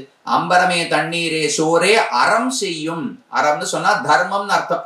இதை தர்மம் என்று மதித்து செய்கிறாரே தவிர, நான் ஊர்ல இருக்கிறவர்களுக்கெல்லாம் தானம் கொடுத்தேன்னா நாளைக்கு என்னை கொண்டாடுவா, நான் தான் ஊர் தலைவன், அடுத்த முறை தேர்தல் வரும்போது என்னத்தான் எல்லாரும் தலைவனாக தேர்ந்தெடுக்கணும், அதனால வஸ்திரதானம் பண்றேன் அன்னதானம் பண்றேன்னு அவர் பண்ணல. என்னுடைய கடமை இது. பகவான் என்கிட்ட நிறைய செல்வத்தை கொடுத்திருக்கார். அந்த செல்வம் எனக்காக மட்டும் கொடுக்கப்பட்டதல்ல. ஒரு தலைவனிடத்துல செல்வம் வருகிறது என்றால் அது அவனுடைய தொண்டர்கள், அவனுடைய குடும்பம் எல்லாருக்கும் சேர்த்து கொடுக்கப்படுகிறது. நம்ம வங்கி கணக்குல வந்ததுங்கிறதுக்காக நம்முடைய சம்பாத்தியம் நினைக்க கூடாது. இந்த சம்பாத்தியம் ஒரு குடும்பமே சேர்த்து உழைத்ததற்காக, ஒரு சமுதாயம் சேர்த்து உழைத்ததற்காக கிடைத்த ஒரு ஊதியம். அப்ப அவர்களுக்கும் அதுல பங்கு கொடுக்கணும் இல்லையோ? எந்த இடத்துல இருந்தாலும் தர்மசாஸ்திரத்துல சாணக்கியர் அர்த்த சாஸ்திரம்னு சொல்றோமே, அதிலும் ஒரு அரசன் ஏதோ ஒரு நல்ல ஒரு திட்டத்தை பண்ணி அதுல இருந்து பணம் வருகிறது என்றால் அவரவர்களுக்கு யாருக்கு வேலைக்காரர்கள் கொடுக்கணுமோ சரியா பிரித்து கொடுக்க வேண்டும். ஒரு கிரகஸ்தன் இல்லறத்தில் இருப்பவருக்கு மனு ஒரு அடிப்படையா ஒரு விஷயம் சொல்றார். 100 ரூபாய் சம்பாதிக்கிறாய் என்றால் அதை 6 பகுதிகளாக பிரித்துக்கொள். ஒரு பகுதி பிற்காலத்துக்கு சேமிப்பு, இன்னொரு பகுதி வியாபாரத்தை வளர்ப்பதற்கு திரும்ப வியாபாரத்திலேயே போட்டுடு, இன்னொரு பகுதியை ஆனந்தமா மனைவி மக்களோட அனுபவித்து தீர்த்து விடு, இன்னொரு பகுதியை என்னென்ன தானம் பண்ணிவிடு. இப்படி வரிசையா சொல்லிட்டு வர. அதுல ஒரு பகுதியை உன்னுடைய உறவினர்களுக்கெல்லாம் கொடுத்து விடுன்னு தெரிவிக்கிறார். ஏசாமி, அவர்கள் எனக்கு ஒன்றும் உழைக்கலையே, நான் உழைச்சேன், நான் பணம் சம்பாதிச்சேன், எதற்கு உறவினர்களுக்கு கொடுக்கணும்னால் அது சமுதாயத்துல நன்னா இருக்காது. நீ மட்டும் உயர்ந்து கொண்டே போவாய், நிறைய பணம் சம்பாதிப்பாய், உன்னுடைய மற்ற உறவினர்கள் எல்லாம் சுமார் நிலையில் இருப்பார்கள் என்றால் பார்க்கும் பொழுதே ஒரு ரசமாகவே இருக்காது. பேசும் பொழுது எப்பவுமே ஒரு இக்கட்டான சூழ்நிலை இருக்குமோ இல்லையோ? அதனால பண்ணாதே. அவர்கள் சம்பாதிப்பதில் ஒரு பங்கை உனக்கு கொடுக்கட்டும், நீ சம்பாதிப்பதில் ஒரு பங்கை அவர்களுக்கு கொடுத்து விடு. ஏன்னா அவன் அந்த குடும்பத்தினுடைய ஒத்துழைப்பு இல்லாவிட்டால் யாரும் சம்பாதித்து ஒரு வியாபாரத்தையோ ஒரு செயலையோ பண்ணி பணமே சம்பாதிக்க முடியாது. அப்ப சாஸ்திரங்கள் சொல்லுவதே சம்பாதித்த பணத்தை பிரித்து கொடுத்து விடு, உறவினர்களுக்கு கொடு, தேவைப்படுபவர்களுக்கு கொடு, முடிந்த இடத்திலெல்லாம் தானம் செய்ய வேண்டும். பண்ணும் பொழுது என்னுடைய செல்வத்தை தானம் செய்கிறேன் நினைக்காதே. எங்கள் உழைப்புக்கு கிடைத்த செல்வம் இது, இது அவர்களுக்கு உரிய பணம். நான் ஒண்ணு தானம் பண்ணல, அவரவர்களுக்கு உரிய பகுதியை பிரித்து கொடுக்கிறேன் நினைச்சுக்கணுமே தவிர நான் உயர்ந்தவன், அவர்கள் கீழே எனக்கு வேலை செய்கிறார்கள் அதனால கொடுக்கிறேன் நினைக்கவே கூடாது. அந்த எண்ணமும் கிடையாது. அறம் செய்யும், தர்மமாக செய்கிறார். இந்த செல்வம் அனைவருக்கும் உரித்தானது, பகிர்வதற்காகத்தான் பகவான் என்னிடத்துல கொடுத்திருக்கிறார் நந்தகோபாலனுக்கு எண்ணமா. அதனால்தான் அம்பரமே தண்ணீரே சோரே அறம் செய்யும் எம்பெருமான் நந்தகோபாலா என்று அந்த பாசுரத்திலும் தானத்தை பற்றி பேசுகிறாள். அப்ப வர்ணாசிரம தர்மம், தர்மத்தை அனுஷ்டிப்பது, நெய் உண்ணோம் பால் உண்ணோம் பரமனடி பாடுவது, இதெல்லாம் தர்மங்கள். நாட்காலே நீராடுவது தர்மம். அப்ப ஆண்டாள் தர்மங்களை பற்றியும் பல இடங்களிலே சொல்லுகிறாள். குறிப்பாக தானத்தை பற்றியும் ஒரு சில பாசுரங்களிலே தெரிவிக்கிறாள். அப்ப அந்த அடிப்படையில் தானம் என்றால் என்ன, அதுல என்னென்ன வகைகள் உள்ளன, நாம் அதை எப்படி கடைபிடிக்கலாம், மற்றபடி பொதுவாக நாம் இன்றைய வாழ்க்கையில் செய்யக்கூடிய தர்மங்கள் என்ன, ஆண்டாள் எதை சொல்லி இருக்கிறாள், அதை நாம் எப்படி நேரடியாக கடைபிடிக்கலாம் என்பதை பார்ப்பதுதான் இந்த 2 நாட்களுக்கு நாம் எடுத்துக்கொண்டிருக்கிற தலைப்பு. இன்றைய வாழ்க்கையில், நம்முடைய வாழ்க்கையில் என்ன விதமான தானத்தை நாம் செய்ய வேண்டும், எந்த விதமான தர்மங்களை கடைபிடிக்க வேண்டும் என்று தெரிந்து கொள்வது மிக முக்கியம். ஏன்னா வாழ்க்கை மாறிக்கொண்டே போகிறது. அன்னைக்கு இருந்தது போல சாஸ்திரம் சொல்லும் பொழுது நாம காலையில சமையல் முடிக்கிறோம், முடிச்சு பகவானுக்கு ஆராதனத்தை முடித்து நைவேத்தியம் பண்ணி முடிக்கிறோம் இல்லையோ, உடனே சாப்பிடக்கூடாது. வீட்டு வாசல்ல போய் நின்று கொண்டு யாராவது வழிப்போக்கர்கள் வெளியூரில் இருந்து யாரானும் வந்திருக்கலாம், சாப்பாடுக்கு வழி இல்லாமல் யாராவது யார் கொடுப்பார்களோன்னு தேடலாம். இப்ப திடீர்னு இங்கிருந்து கிளம்பி ஸ்ரீரங்கத்துக்கு போறோம், காஞ்சிபுரம் போறோம்னா கட்டம் கிடையாது, ஏதோ ஒரு இடத்துல பிரசாதம் கிடைச்சிடும், கோவில்லயே பிரசாதம் கிடைக்கும். ரொம்ப தொலைவில் ஒரு கிராமப்புறத்துல இருக்கிற ஒரு திவ்யதேசம் கோயிலுக்கு போறோம்னு வச்சுங்களேன், அங்க அந்த பெருமாளுக்கே ஒருபடி ஒரு ஆளாக்கு அரிசி மட்டும்தான் இருக்கும், மற்றபடி அங்க என்ன குழம்பு இருக்குமா, சாற்றுமது இருக்குமா, கரிமது இருக்குமா, ஒண்ணும் இருக்காது. நமக்கு எல்லாம் வேணும். அப்ப என்ன பண்ணுவது? சாப்பிடுவதற்கு எங்காவது கிடைக்குமான்னு தேடிக்கொண்டு பக்தர்கள் காத்திருப்பார்களோ இல்லையோ, அத போல யாரான் இருக்கிறார்களான்னு காத்திருக்கணும். அந்த இல்லத்துக்கு யார் தலைவனோ வீட்டு வாசலில் போய் நின்று கொண்டு ஒரு 20 நிமிஷமாவது காத்திருக்க வேண்டும். யாரான் வழிப்போக்கர்கள் வருகிறார்களா, தேசாந்தரிகள் வந்திருக்கிறார்களா, அவர்களுக்கு உணவு அளித்து விட்டு நாம் உணவு உண்ண வேண்டும் என்று காத்திருக்கணுமா. இன்னைக்கு நமக்கு அதுக்கெல்லாம் நேரமே கிடையாது. பகவானுக்கு நைவேத்தியம் பண்றதுக்குள்ளேயே இங்க யாரு குழந்தைக்கு என்ன அனுப்பணும், கணவனுக்கு என்ன அனுப்பணும், அதை பிசிஞ்சி அந்தந்த டப்பாவில போட்டு எல்லாம் தயாரா வச்சிருக்கா. அவர் அந்த பக்கம் சாப்பிட்ட உடனே இவர்கள் தட்டுல போட்டு சாப்பிட்டு கிளம்புறதுக்கு தான் நேரம் இருக்கு. நடுவுல 20 நிமிஷம். நான் இருக்கிறது 15வது மாடி, அங்கிருந்து கீழே இறங்கி வந்து வாசல்ல போய் நின்னுண்டு யாரான வருவார்களான்னு பார்ப்பது, இதெல்லாம் நடக்குமா என்றே தெரியாது. ஆனா நம்முடைய அதுக்காக தர்மத்தை விட்டுட முடியுமா? கண்டிப்பா செய்ய வேண்டும்னு கண்ணன் தெரிவிக்கிறார். யஜ்ஞா தானம் தபஸ்சைவ பாவனானி மனிஷினாம் யஜ்ஞோதான தபக்கர்ம நத்தியாஜ்யம் காரியமேவ தத்து என்று பகவத்கீதையில சொல்றார். அர்ஜுனன் கேட்டார், கண்ணா பக்தி தானே உயர்ந்தது, ஏன் கர்மங்களை பண்ணணும்? நான் உன்னிடத்துல அன்போடு இருக்கேன், பக்தியோடு இருக்கிறேன், அப்புறம் நான் கார்த்தால் இருந்து இந்த சடங்குகளை எல்லாம் செய்தேனா, இந்த கர்மங்கள் தர்மங்களை செய்தேனா என்று ஏன் பார்க்கிறாய்னு கேட்டார். அர்ஜுனா, இந்த தர்மங்களை நீ நிறுத்தி விட்டாய் என்றால் என்னிடத்தில் இருந்த பக்தியையும் இழந்து விடுவாய். மனசுல பக்தி நிலை நிற்க வேண்டும் என்றால் அடிப்படை தர்மங்களை விடாமல் அனுஷ்டிக்க வேண்டும். என்ன தொடர்பு நமக்கு புரியாது. கண்ணன் காட்டுகிறார், பாவனானி மனிஷினாம், நம்முடைய மனதை அந்த கர்மங்கள் தான் புனிதமாக ஆக்குகின்றனன்னு தெரிவிக்கிறார். ஒரு அழகான தொடர்ச்சி. நாம தர்ம காரியங்கள் பண்றோமோ இல்லையோ, அந்த தர்ம காரியங்களாலே பகவான் ஆனந்தப்பட போகிறார். அவர் ஆனந்தப்பட்டார் என்றால் நான் முன்னால் செய்த பாபங்களை எல்லாம் மன்னித்து விடுவாரோ இல்லையோ. ஒரு குழந்தை, நம்ம வீட்டிலேயே ஒரு பிள்ளையோ பெண்ணோ இருக்கிறார், ஏதோ ஒரு தவறு செய்து விட்டார்னு வச்சுக்கோ, இல்ல ஒண்ணு வேண்டாம், 100 தவறுகளை செய்திருக்கிறார்கள் நம்முடைய பிள்ளைகள். ஆனா அதிலிருந்து திருந்தி இப்போ மனம் மாறி ஒவ்வொன்னா நல்லது பண்ண தொடங்குகிறார்கள்னு வச்சுப்போம். இப்பதான் ஒரு 10 நல்ல விஷயங்களை செய்கிறார்கள். நாம் சொன்னபடிக்கு நடக்க தொடங்கி நன்னா தினமும் படித்து கோவிலுக்கு போய் போசரங்களை சொல்லி என்னென்ன பண்ணமோ பண்றான்னு வச்சுப்போமே. உடனே நாம் என்ன சொல்லுவோம்? நீ 100 தப்பு பண்ணது தப்புதான், அதுக்கு தண்டனை கொடுக்கிறேன், இந்த 10 நல்லதுக்கு பரிசு கொடுக்கிறேன் நான் சொல்லுவோம். 10 நல்லதை பண்ணுவதை பார்த்த உடனேவே ஓ மனசு மாறிவிட்டார் போல இருக்கிறதே, அப்ப அந்த பழசீவனா மறந்துடுவோமா? பண்ண தவறையும் மறந்து விடலாம்னு ஒரு பெற்றோருக்கு தோன்றும் அல்லவா? அதே போலத்தான் பகவானுக்கும். அவர் சொன்னபடி நாம் தர்ம காரியங்களை செய்தோம் என்றால் அவர் ஆனந்தப்படுவார், என்னென்ன பரிசு வேணுமோ நமக்கு கொடுப்பார். அவர் சொன்னதற்கு மீறி நடந்தோம், அதர்மத்தின் வழி நடந்தோம் என்றால் வருத்தப்படுவார். ஐயோ பிள்ளை இப்படி போறானே, நான் சொன்ன நல்ல வழியை பின்பற்றாமல் தவறாக செல்லுகிறானேன்னு ஒரு வருத்தம் இருக்கும். சில சமயங்களில் அது கோபமாக கூட உருவம் எடுக்கலாம். அந்த கோபத்தை போக்க வேண்டும், வருத்தத்தை போக்க வேண்டும்னா ஒரே வழி, அவர் பிடித்த மாதிரி ஒரு 10 காரியங்களை பண்ணணுமோ இல்லையோ. அப்ப நாம தர்மத்தை செய்ய செய்ய இந்த தர்மத்தால் பகவான் ஆனந்தப்பட்டு பழைய பாபங்களையும் மெதுவா மறக்க தொடங்கி விடுவார், மன்னிக்க தொடங்கி விடுவார். பாபங்கள் குறைய குறைய நமக்கு இந்த ரஜோகுணம் தமோகுணம்னு இந்த மனசுல 2 குணங்கள் இருக்கின்றன. சத்துவம், ரஜஸ், தமஸ் என்று 3 குணங்கள். சத்துவகுணம் ரொம்ப உதவி செய்யக்கூடியது, தெளிவை கொடுக்கும், ஒரு முயற்சியில் உத்வேகத்தை கொடுக்கும், இதெல்லாம் சத்துவகுணம் கொடுக்கக்கூடியது.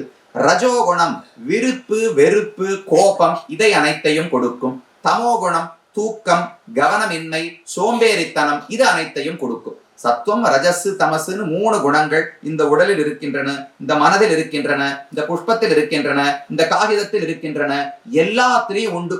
ஆத்மா கிட்ட மட்டும்தான் கிடையாது. ஜீவாத்மாவிடத்தில் சத்துவம், ரஜஸ், தமசு 3 குணங்களும் கிடையாது. ஆத்மா என்பவர் உடலை காட்டிலும் வேறுபட்டவர், அவரிடத்தில் இந்த முக்குணங்கள் கிடையாது. ஆனா அவரை சுத்தி இருக்கிற எல்லா பொருள்களிலும் இந்த முக்குணங்கள் இருக்கின்றன. இதுல என்ன வேடிக்கை என்றால் அந்த 3 குணங்களும் ஜீவாத்மாவைத்தான் பாதிக்கின்றன, அவருடைய பண்புகளே கிடையாது. ஆனா அதனாலே அவர் பாதிக்கப்படுகிறார். ரொம்ப நெருக்கத்துல இருக்காரு இல்லையோ. மனதில் சத்துவகுணம் அதிகமாக, இப்ப கார்த்தால் எழுந்திருக்கணும், காலை வேளையில் படிக்க வேண்டும்னு சொல்லுகிறார்கள். ஏன்னால் இன்னைக்கு நமக்கு காலையில தூக்க கலக்கமா இருக்கு. ஏன்னா தூங்குறதே 12 மணிக்கு 1 மணிக்கு. சரியா தூங்க வேண்டிய நேரத்துக்கு தூங்கி 4 மணிக்கு எழுந்தோம் என்றால் தெளிவா இருக்கும். உடலில் சத்துவ குணம் அதிகமாக இருக்கும். படிப்பதை தெளிவாக புரிந்து கொள்ளலாம். நல்ல விதத்துல யோசிக்கலாம். மதிய பொழுது வந்தால் எல்லாருக்குமே உடம்பில் ரஜோகுணம் அதிகமா இருக்கும். அப்பதானே வேலை உழைக்க முடியும், வேலை பார்க்க முடியும். ஆசை வரணும், இது அடையணும், அதை அடையணும், பணம் சம்பாதிக்கணும்னு ஆசை வந்தால்தான் உத்வேகம் வரப்போகிறது. அப்ப பகவான் இயற்கையாக அமைக்கும் பொழுதே காலை வேளையில் சத்துவகுணம் உயர்ந்திருக்கணும், மதிய வேளையில் ரஜோகுணம் உயர்ந்திருக்க வேண்டும், இரவு பகுதியில் தமோகுணம் உயர்ந்திருக்க வேண்டும். இல்லையே வேண்டாம், நான் தமோ குணத்தையே அழித்து விடுகிறேன், எனக்கு என்னைக்குமே தமோ குணமே உயரக்கூடாதுன்னு சொன்னால் அப்ப ராத்திரியில தூக்கமே வராது.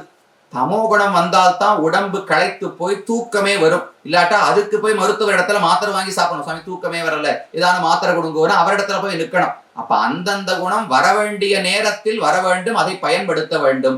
ஆனா பொதுவாக மனதில் சத்துவகுணம் அதிகமாக இருந்து மற்ற இரண்டும் குறைவாக இருந்தால்தான் நல்ல எண்ணங்கள் பிறக்கும், நல்ல முடிவுகளை எடுக்க முடியும். நான் முடிவெடுக்கும் பொழுது தெளிவா யோசிக்கணுமோ இல்லையோ. விருப்பின் காரணமாகவோ வெறுப்பின் காரணமாகவோ முடிவெடுக்க கூடாது. கவனக்குறைவோடோ சோம்பேறித்தனத்தோடோ முடிவெடுக்க கூடாது. தெளிவான எண்ண ஓட்டத்தோடு முடிவெடுக்க வேண்டும். அதுக்கு சத்துவகுணத்தை வளர்க்கணும், மற்ற இரண்டையும் குறைக்க வேண்டும். அதற்கு பகவானுடைய அருள் தேவை.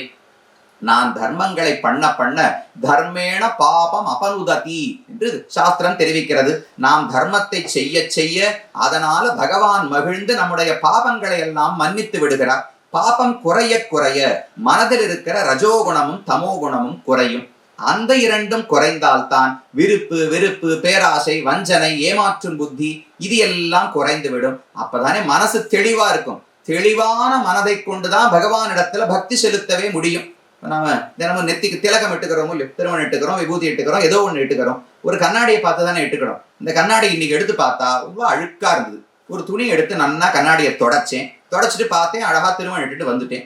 4 நாள் கழிச்சு திரும்பவும் கண்ணாடி எடுத்து பார்த்தா அழுக்கா இருந்தது. மறுபடியும் தொடச்சேன், திருமணம் இட்டுட்டேன். இன்னொரு 10 நாள் கழிச்சு மறுபடியும் அழுக்கா இருந்தது, மறுபடியும் துடைக்கணும். இப்ப கண்ணாடியில் அழுக்கை ஒரே ஒரு நாள் தொடச்சு அப்புறம் வாழ்நாள் முழுக்க திருமணம் இட்டுக்க முடியுமா? முடியாது. திரும்ப அழுக்கு சேர்ந்து கொண்டே இருக்கும்.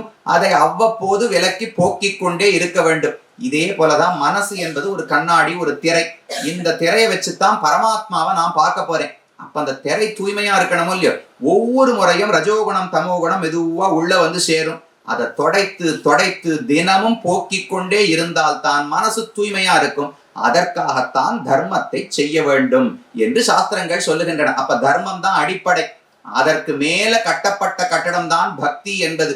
நான் தான் பக்திக்கே உயர்ந்து விட்டேனே, எப்பயுமே அன்போடு இருக்கேன், நாம சங்கீர்த்தனம் பண்றேன், கோயிலுக்கு போறேன், அர்ச்சனை பண்றேன், அவருக்கு நிறைய கைங்கரியம் எல்லாம் பண்றேன். ஆனா மற்ற தர்மங்களை எல்லாம் விட்டு விடுகிறேன். அடிப்படை தகப்பனாருக்கு தாயாருக்கு தர்ப்பணம் பண்ண மாட்டேன், சிராத்தம் பண்ண மாட்டேன், சந்தியாவந்தனம் பண்ண மாட்டேன், தான தர்மங்கள் பண்ண மாட்டேன். இதெல்லாம் வேண்டாம், எனக்கு தான் பக்தி இருக்கேன்னு சொன்னால் 10 நாள் 10 வருஷத்துக்குள்ள அந்த இருந்த பக்தியும் போய்விடும்னு கண்ணன் தெரிவிக்கிறார். அப்ப பக்தியை நிலைநிறுத்திக் கொள்ள வேண்டும் என்றால் தர்மம் என்கிற கட்டமைப்பு அடிப்படையில் இருக்க வேண்டும். ஆனால் தான் திரும்ப எந்த நூலாக இருந்தாலும், பக்தியை போதிக்கும் நூலாக இருந்தாலும் கர்மத்தை விட்டுவிடாதே என்று பல இடங்களில் ஆண்டாளும் குறிப்பிட்டு சொல்லுகிறாள். அதுல ஒண்ணு முக்கியமானது தானம் என்பது.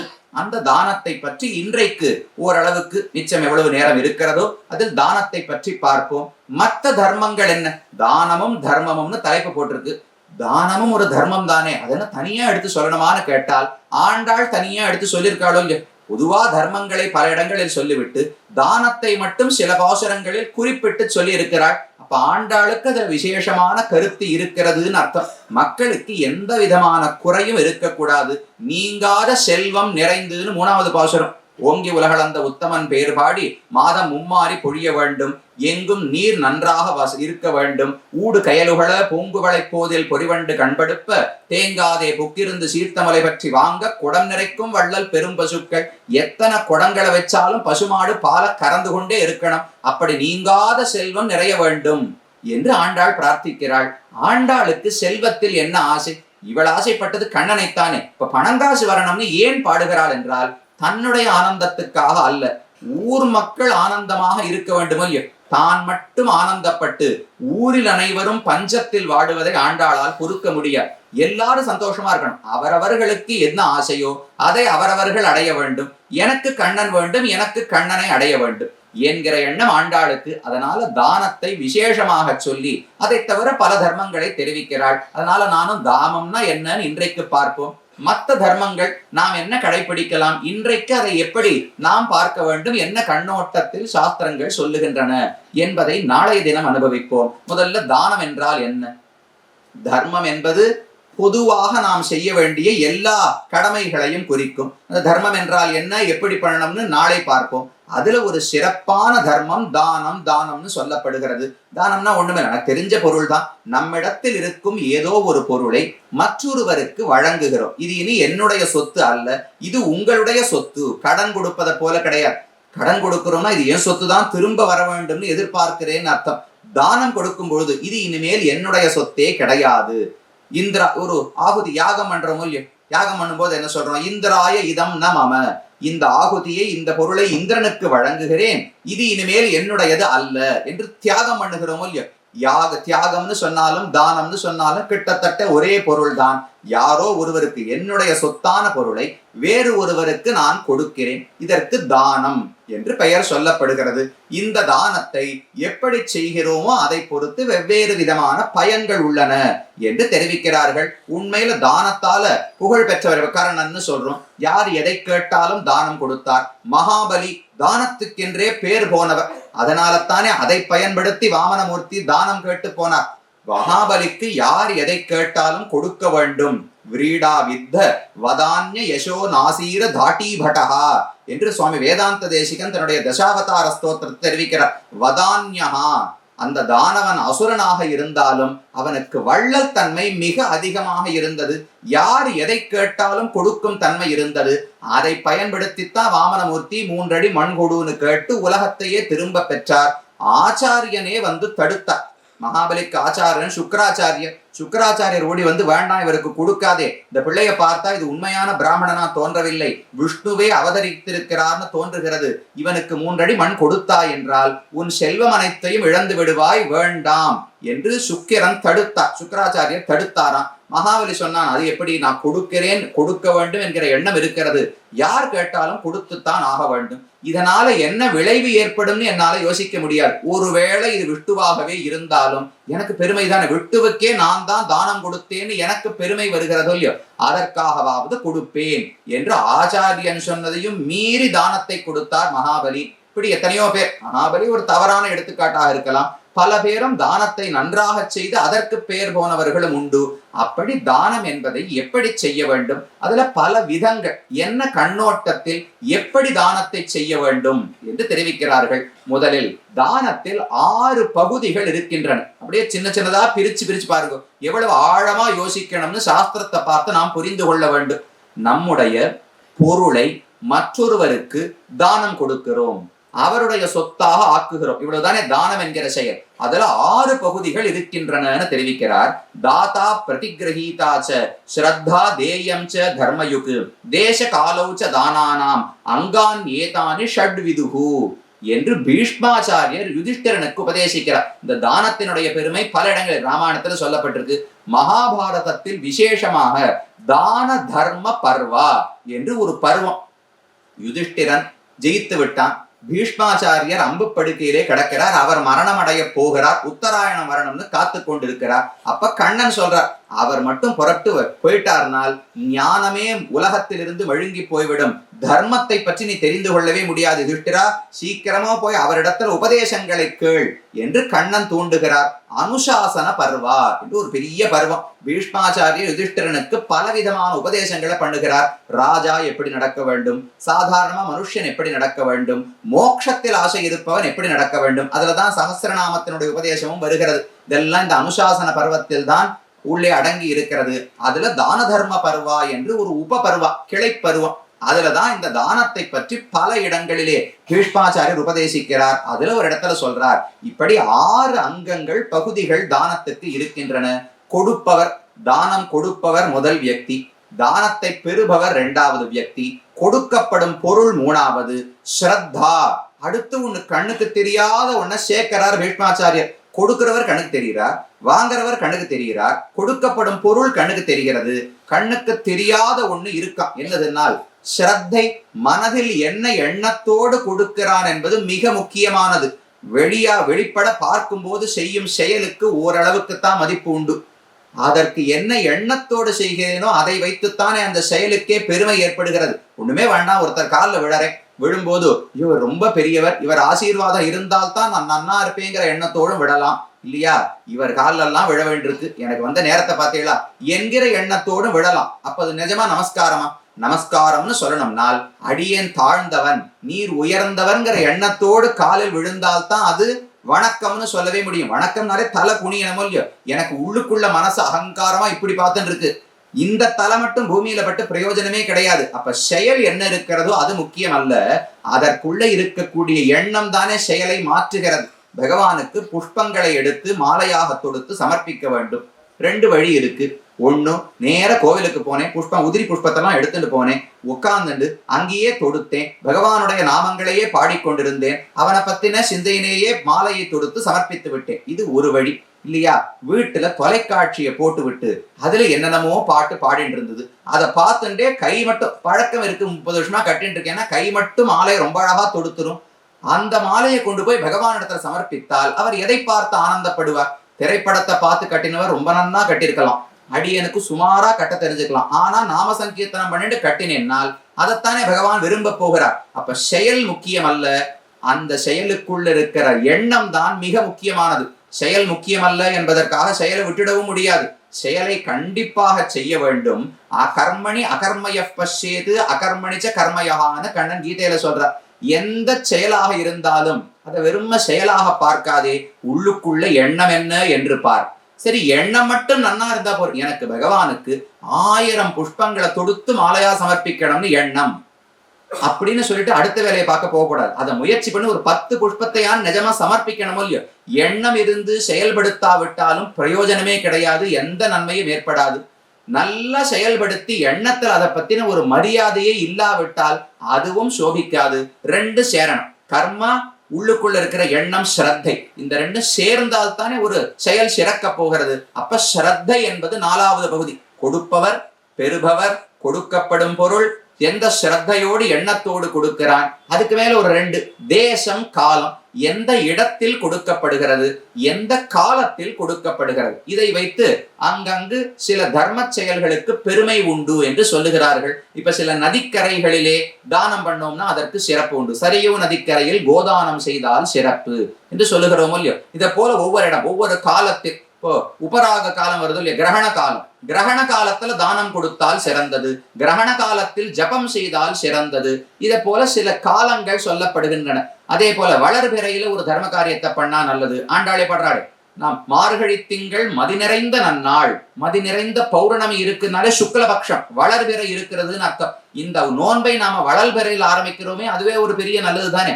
அதை போல சின்ன சின்னதா தர்மத்தை செய்வதற்கான காலங்கள் குறிப்பிடப்பட்டுள்ளன.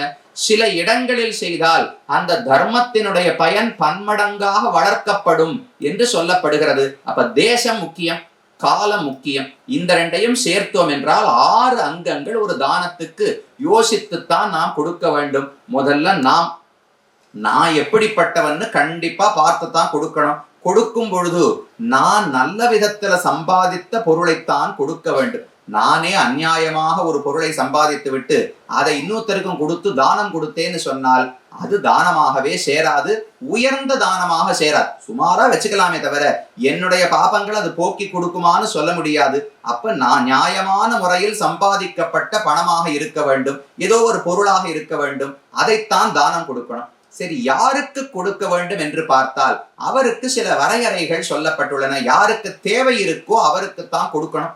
எனக்கு ஒருத்தரை பிடிக்கும் என்பதற்காக அவருக்கு எந்த தேவை, அவர் நல்லா பணக்காரரா இருக்கார், எனக்கு அவரை ரொம்ப பிடிச்சிருக்குங்கிறதுக்காக அவருக்கு தானம் கொடுத்தேன்னு சொல்ல முடியாது. அது சிறந்த பாத்திரத்தில் தானம் அல்ல.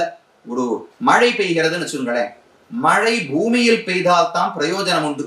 கடல்ல இருந்து தண்ணீரை மேகம் எடுத்துட்டு திரும்ப கடல்லையே கொட்டித்துனா யாருக்கு என்ன பயன்? நமக்கு ஒரு சொட்டு தண்ணீர் கூட கிடைக்காது. விருதா விருஷ்டிஹி சமுத்திரேஷுன்னு தெரிவிப்பார்கள். ஒருத்தர் நன்னா சாப்பிட்டுட்டு இப்பதான் கையாளம் என்று எழுந்து வந்தார். சாமி வாங்க வாங்க, நான் அன்னதானம் பண்ணிட்டு இருக்கேன், இங்க இலையில உட்காருங்கோ சாப்பிடுங்கோன்னு சொன்னான். திருப்தி அடைந்தவருக்கு போஜனம் அன்னம் கொடுத்து பிரயோஜனம் கிடையாது. நல்ல பணங்காசு இருப்பவருக்கு தானம் கொடுத்து பிரயோஜனம் கிடையாது. அப்ப யார் தேவையில் இருக்கிறாரோ, யாருக்கு கஷ்டம் இருக்கிறதோ அவர்களை பார்த்து கொடுக்க வேண்டும். அதான் பெற்றுக்கொள்பவர். ஒண்ணு நாம் எப்படி இருக்கணும்னு பார்க்கணும். நம்முடைய எண்ணம் வேதமே சொல்லுகிறது, ஸ்ரத்தையா தேயம் அஸ்ரத்தையா அதேயம் ஸ்ரீயாதேயம் ஹிரியாதேயம் தியாதேயம் சம்விதாதேயம். 6 விஷயங்களை வேதம் சொல்லுகிறது. ஒரு ஆச்சாரியன் சிஷ்யனுக்கு கல்வியை சொல்லி முடித்து விட்டு அவன் வீட்டுக்கு போகணுமோ இல்லையோ, போகும்போது சில உபதேசங்களை பண்றார். இங்கிருந்து வரைக்கும் பிரம்மச்சாரியாக இருந்து விட்டாய், இனி வாழ்க்கையில் சில நெறிமுறைகளை நீ கடைபிடிக்க வேண்டும். கண்டிப்பா தானம் கொடுக்கணும். தானம் கொடுக்கும் பொழுது என்ன எண்ணத்தோடு கொடுக்கணும்? ஸ்ரத்தையா தேயம், நல்ல ஈடுபாடோடு. இது எனக்கு செய்ய வேண்டிய ஒரு கடமை, இது நான் செய்வது எனக்கு பாக்கியம். நான் ஏதோ கருணையால செய்கிறேன், இன்னொருத்தருக்கு உதவிக்காக செய்கிறேன் நினைக்க கூடாது. இந்த தானம் கொடுக்கும்படி என்ன பகவான் இன்னைக்கு வச்சிருக்காரோ இல்லையோ, எனக்கு பணத்தை கொடுக்கவே தானே நான் தானம் கொடுக்கிறேன். அந்த நன்றியோடு நல்லெண்ணத்தோடு இருக்கணும். ஸ்ரத்தையா தேயம் அஸ்ரத்தையா அதேயம். மனசுல ஈடுபாடு இல்லையா, கொடுக்காதே, நிறுத்திவிடு. ஈடுபாடு இல்லாமல் கொடுப்பதை விட ஈடுபாடு இல்லாவிட்டால் நிறுத்தி விடுவதே சிறந்தது. அஸ்ரத்தையா அதேயம் ஸ்ரீயாதேயம். எவ்வளவு செல்வம் இருக்கோ அதை பார்த்து கொடு. எல்லாத்தையும் அனைவருக்கும் கொடுத்து முடித்து விட்டு ஒண்ணும் இல்லாமல் நிற்காதே. ஸ்ரீயாதேயம் பியாதேயம். பீகினா பயம்னு அர்த்தம். கொடுக்காவிட்டால் அது பாபம் என்கிற பயம் ஏற்படணுமா. செல்வம் எனக்கு இருந்தால் எல்லாம் என் சொத்து, நான் எப்படி வேணுமோ பயன்படுத்தலாம் நினைக்க கூடாது. இதை நான் மற்றவர்களுக்கு கொடுக்காமல் போனால், யாரால் பயனடைந்திருக்கிறேனோ அவர்களுக்கு கொடுக்காமல் போனால் இது தவறாகும், பாபமாகும்னு பயம் இருக்கணும். ஹிரியாதேயம். ஹ்ரீஹினா வெட்கம்னு அர்த்தம். வெட்கம் ஏன் படணும்? தானம் கொடுக்கும் போது நான் உங்களுக்கு கொடுத்திருக்க வேண்டியது தங்க காசு, என்கிட்ட தங்க காசு இல்லை, 10 ரூபா கொடுக்குறேன். இதை சொல்லும் போது ஒரு வெட்கம் இருக்கணும் இல்லையோ. ஒரு யாருக்காக? பகவானுக்கு ஆராதனை பண்றோம்னு வச்சுக்கோங்களேன். அவர் நமக்கு செய்திருக்கிற உதவிகளுக்கு நாம ஒரு 15 நிமிஷம் ஆராதனம்னு ஒண்ணு பண்றோமே. சாலகிராமூர்த்தியை எடுத்து வச்சுக்கிறோம், அவருக்கு உடனே தீர்த்தத்தை சேர்த்து திருமஞ்சனம் செய்கிறோம். ஒரு துளசி, கொஞ்சம் புஷ்பம், ஒரு 2 பாசுரங்கள், சந்தனம், மஞ்சள், குங்குமம் என்ன இருக்கோ எல்லாத்தையும் சமர்ப்பிக்கிறோம். முடிச்சுட்டு திரும்ப அவரை கோயில் ஆழ்வார்ல ஏழை பண்ணிட்டு கிளம்பி போயிடுறோம். நாள் முழுக்க நினைக்கிறதே கிடையாது. அந்த 15 நிமிஷம் நினைக்கிறதே பெரிய விஷயம் சுவாமி. எனக்கு மனசுல எவ்வளவு இருக்கு தெரியுமா? 10 நிமிஷம் பகவானுக்கு கொடுத்ததே நான் பெரிய சாதனையா நினைக்கிறேன்னு நாம சொல்லிட்டு இருக்கோம். அவர் நமக்கு பண்ண உதவிகளுக்கு நாம செலுத்துகிற பதிலுதவியா இது அதற்கு தகுந்ததா இருக்குமா? ஒரு நாளும் இருக்காது. அதை போல மற்றவர்களுக்கு தானம் கொடுக்கும் போது எல்லா கர்மங்கள், எந்த ஹோமம் யாகம் எங்க நடக்க செய்வோம் பாருங்க. அங்க என்ன சொல்லுவார்கள் என்றால், ஹிரண்யத்தை கொடுக்கணும், தங்கத்தை கொடுக்கணும். ஆனா என்னால் முடிந்த அளவுக்கு ஏதோ ஒரு தானத்தை கொடுக்கிறேன் என்று சொல்லிதான் தானம் கொடுக்கிறோம். அப்ப அதுல ஒரு வெட்கம் இருக்க வேண்டும். உனக்கு தகுந்த பதிலுதவி என்னால கொடுக்க முடியாது, தானத்தை கொடுக்க முடியாது, என்னால் இவ்வளவுதான் முடிந்ததுன்னு அந்த ஒரு பணிவோடு வெட்கத்தோடு கொடுக்க வேண்டும். சம்விதா தேயம், அதை அறிவித்து அவர் மகிழும்படிக்கு கொடுக்க வேண்டும் என்று வேதமே சொல்லுகிறது. அப்ப தானம் கொடுக்கும் போது எண்ணம் ரொம்ப முக்கியம். எண்ணம் தவறாக இருந்தால் அந்த தானத்தினுடைய விளைவு என்பதே ரொம்ப மாறி போய்விடும். தானம் கொடுக்கும் போது ஸ்ரத்தை என்று ஒரு அம்சம் சொல்றோம் இல்லையோ, அதை 3 விதமா கண்ணன் பிரிக்கிறார். பகவத்கீதையினுடைய கடைசி 17, 18வது அத்தியாயங்களில் தானத்தை இது சாத்விகமான தானம், இது ராஜசமான தானம், இது தாமசமான தானம்னு பிரிக்கிறார். சத்துவகுணத்தால தானம் பண்ணா அது பார்க்கறதுக்கு வேற மாதிரி இருக்குமா, ரஜோகுணத்தால தானம் செய்தால் அது வேற மாதிரி இருக்குமா, தமோ குணத்தோடு தானம் செய்தால் வேறு மாதிரி இருக்குமா? இதுல உயர்ந்தது சத்துவகுணத்தோடு செய்வதுதான். தாத்தவ்யமிதி யத்தானம் தீயதே அனுபகாரிணே தேசே காலேச்ச பாத்திரேச்ச தத்தானம் சாத்விகம் ஸ்மிருதம் என்று முதல்ல சாத்விகத்தை பத்தி சொல்றார். தாத்தவ்யம், இதை கொடுப்பது என் கடமைன்னு நினைக்க வேண்டும், கடனேன்னு நினைக்க கூடாது. இதை கொடுப்பதுதான் எனக்கு பாக்கியம், கொடுக்கறதுக்கு தான் பெருமான் என்னை வைத்திருக்கிறார் என்று ஆனந்தமாக ஒரு பொருளை மற்றவர்களுக்கு கொடுக்க வேண்டும். தாத்தவ்யம் அப்படின்னா யாரோ கழுத்தை பிடித்து தள்ளுகிறார்கள் அர்த்தம் கிடையாது. நாமே நம்மை உற்சாகப்படுத்திக் கொள்கிறோம். கண்டிப்பா அதை கொடுக்கணும், கொடுப்பதுதானே என் கடமை நினைத்துக் கொள்ள வேண்டும். தீயத்தே அனுபகாரினே, யாருக்கு கொடுக்கணும்? யாரோ ஒருத்தருக்கு தானம் கொடுக்கிறேன்னால், இவர் போன வாரம் எனக்கு ஒரு கட்டம் ஏற்படும் போது ஒரு 10,000 ரூபாய் கொடுத்தார், நான் இன்னைக்கு அதுக்காக அவருக்கு 15,000 ரூபாய் கொடுக்கிறேன்னால் அதுக்கு தானம்னு பேர் கிடையாது.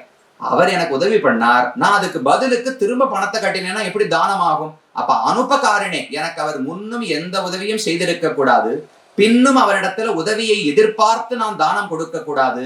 எந்த எதிர்பார்ப்பும் இல்லாமல் ஒரு பொருளை கொடுத்தால் அதுதான் சிறந்த தானம் என்று சொல்லப்படுகிறது. நல்ல தேசத்தில் நல்ல பாத்திரத்தை நாடி கொடுக்க வேண்டும். யாருக்கு உண்மையாக தேவை இருக்கிறதோ. ஒண்ணு, அதுல 3 விதமா பீஷ்மாச்சாரியர் தெரிவிக்கிறார். ஒண்ணு, வெகு தூரத்திலிருந்து யாரோ ஒருத்தர் பணங்காசுக்காக இங்கு வந்திருக்கிறார்னு வச்சுங்க. அவருக்கு என்னமோ அவர் வாழக்கூடிய இடத்தில் பணம் சம்பாதிக்க முடியவில்லை, வெகு தூரத்திலிருந்து இங்கு வந்து தங்கி உழைத்துக் கொண்டிருக்கிறார் என்றால் அவருக்கு தானம் கொடுத்தால் சிறந்ததுன்னு சாஸ்திரம் சொல்லுகிறது. அடுத்து பீஷ்மாச்சாரியர் சொன்னார், உனக்கு யாருன்னே தெரிய வேண்டாம், ஆனா படிச்சவர் நல்ல குணத்தோடு இருக்கிறார்னால் தானம் கொடுத்து விடுன்னு சொல்லிட்டு. 3வது பீஷ்மாச்சாரியர் சொன்னார், உனக்கு ரொம்ப நாளா ஒருத்தர் தெரிந்தவர் ஆனா கஷ்டப்பட்டு கொண்டிருக்கிறார் என்றால் அவருக்கும் கொடுக்கலாம் என்று இப்படி 3ஆக பிரித்து சொல்லுகிறது.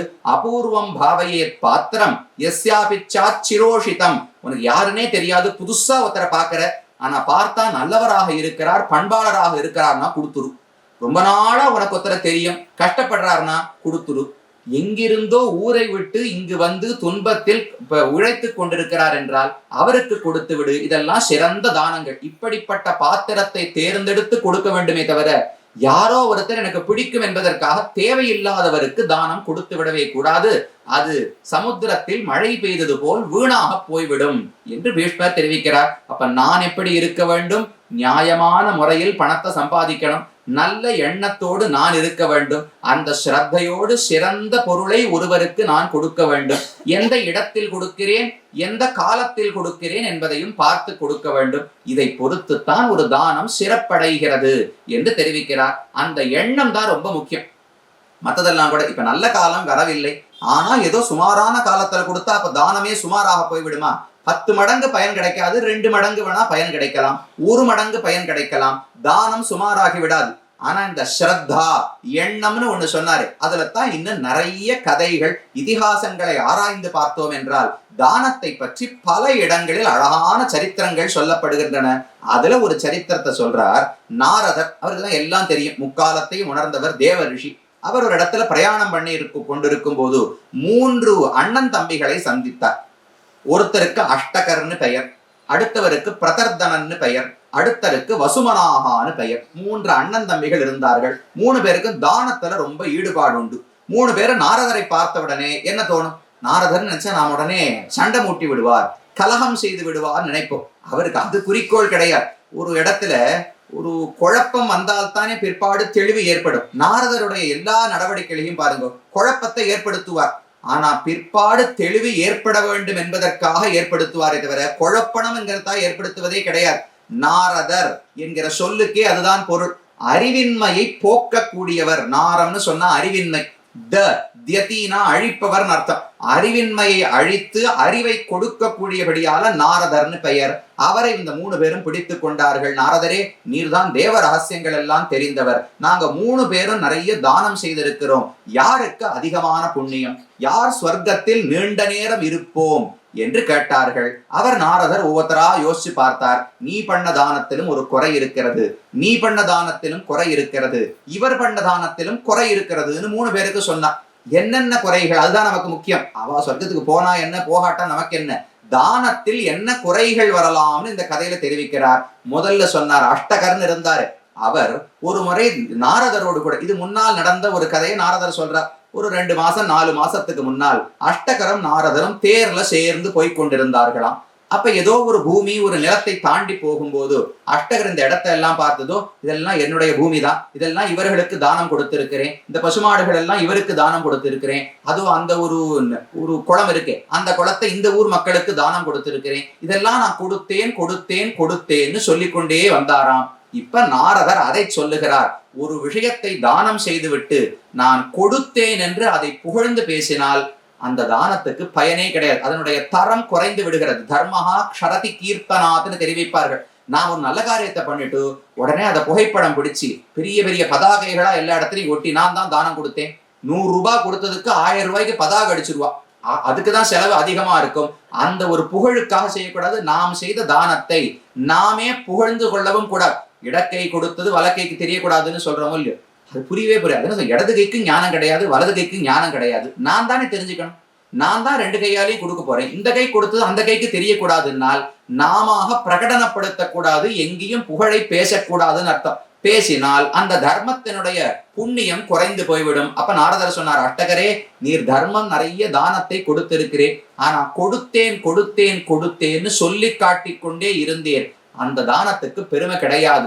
பகவானை கண்ணனை பற்றி நம்மாழ்வாருடைய ஒரு பாசுரம், கொள்ள குறைவிலன் வேண்டிற்றெல்லாம் தரும் வள்ளல் கோதில் வள்ளல் என்று ஆழ்வார் பாடுகிறார். கொள்ள குறைவிலன், மற்ற ஊர்ல இருக்கிற செல்வந்தர்கள் இடத்துல போய் எனக்கு 10 ரூபா வேணும்னு கேளுங்க, நிறைய பேர் கொடுப்பா. 10,000 ரூபாய் கேட்டா கொஞ்சம் குறையும், 10 லட்சம் வேணும் ரொம்ப குறையும், 10 கோடி கேட்டா ஒருத்தர் 2 பேர்கிட்ட தான் கேட்கலாம். ஏன், என்ன பயம்? 10 லட்சம் ரூபாய் கொடுத்தா மிச்சம் எங்கிட்ட இருக்கணுமே. என்னிடத்துல செல்வம் குறைந்து போய்விடும் என்றால் யாரும் கொடுக்க மாட்டார்கள். பகவான் இடத்துல அந்த கட்டமே கிடையாது. கொள்ள குறைவிலன், நீ எவ்வளவு அவரிடத்துல பெற்றுக்கொண்டாலும் அவர் செல்வம் குறைய போவதே கிடையாது, என்றைக்கும் அதையே போலத்தான் இருக்க போகிறது. நித்திய விபூதி லீலா விபூதி உலகம் அனைத்தும் அவருக்கு சொத்து. அப்ப எங்கிருந்து குறையும்? கொள்ள குறைவிலன். அப்ப உலகத்தில் இருக்கிறவர்கிட்ட இருக்கிற கட்டம் பகவான் இடத்துல கிடையாது. வேண்டிச்செல்லாம் தரும். உலகத்தவர்களிடத்துல போய் எனக்கு ஏதோ 1 கேட்டா கொடுப்பார்கள், 2 கேட்டா கொடுப்பார்களே தவிர எனக்கு என்னென்ன வேணும், வீடு வேணும், வாசல் வேணும், கல்யாணம் ஆகணும், மனைவி மக்கள் வேண்டும், வியாபாரம் நடக்கணும், எல்லாத்தையும் ஒருத்தர் இடத்துல கொடுத்தா யாருமே கொடுக்க மாட்டார்கள். என்னால முடிஞ்சதை கொடுத்துட்டேன், நீர் அப்புறம் உம்ம சாமர்த்தியத்துல பார்த்து கொள்ள வேண்டும் தானே சொல்லுவார்.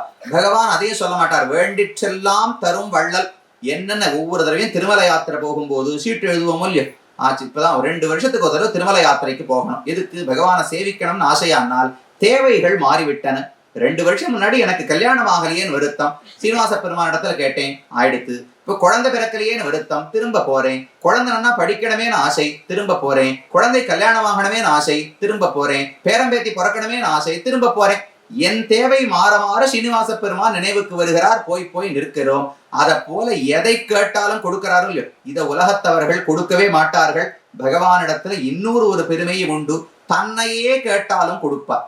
மற்ற பொருள்களை கேட்டால் கொடுப்பார் என்பது மட்டும் பெருமை கிடையாது. எனக்கே தன்னை தந்த கற்பகம் என்று ஆழ்வாருடைய பாசுரம். கற்பக மரம்னு கொண்டாடுறோம் இல்லையோ, காமதேனு கற்பக மரம், இதெல்லாம் எதை கேட்டாலும் கொடுக்கும்.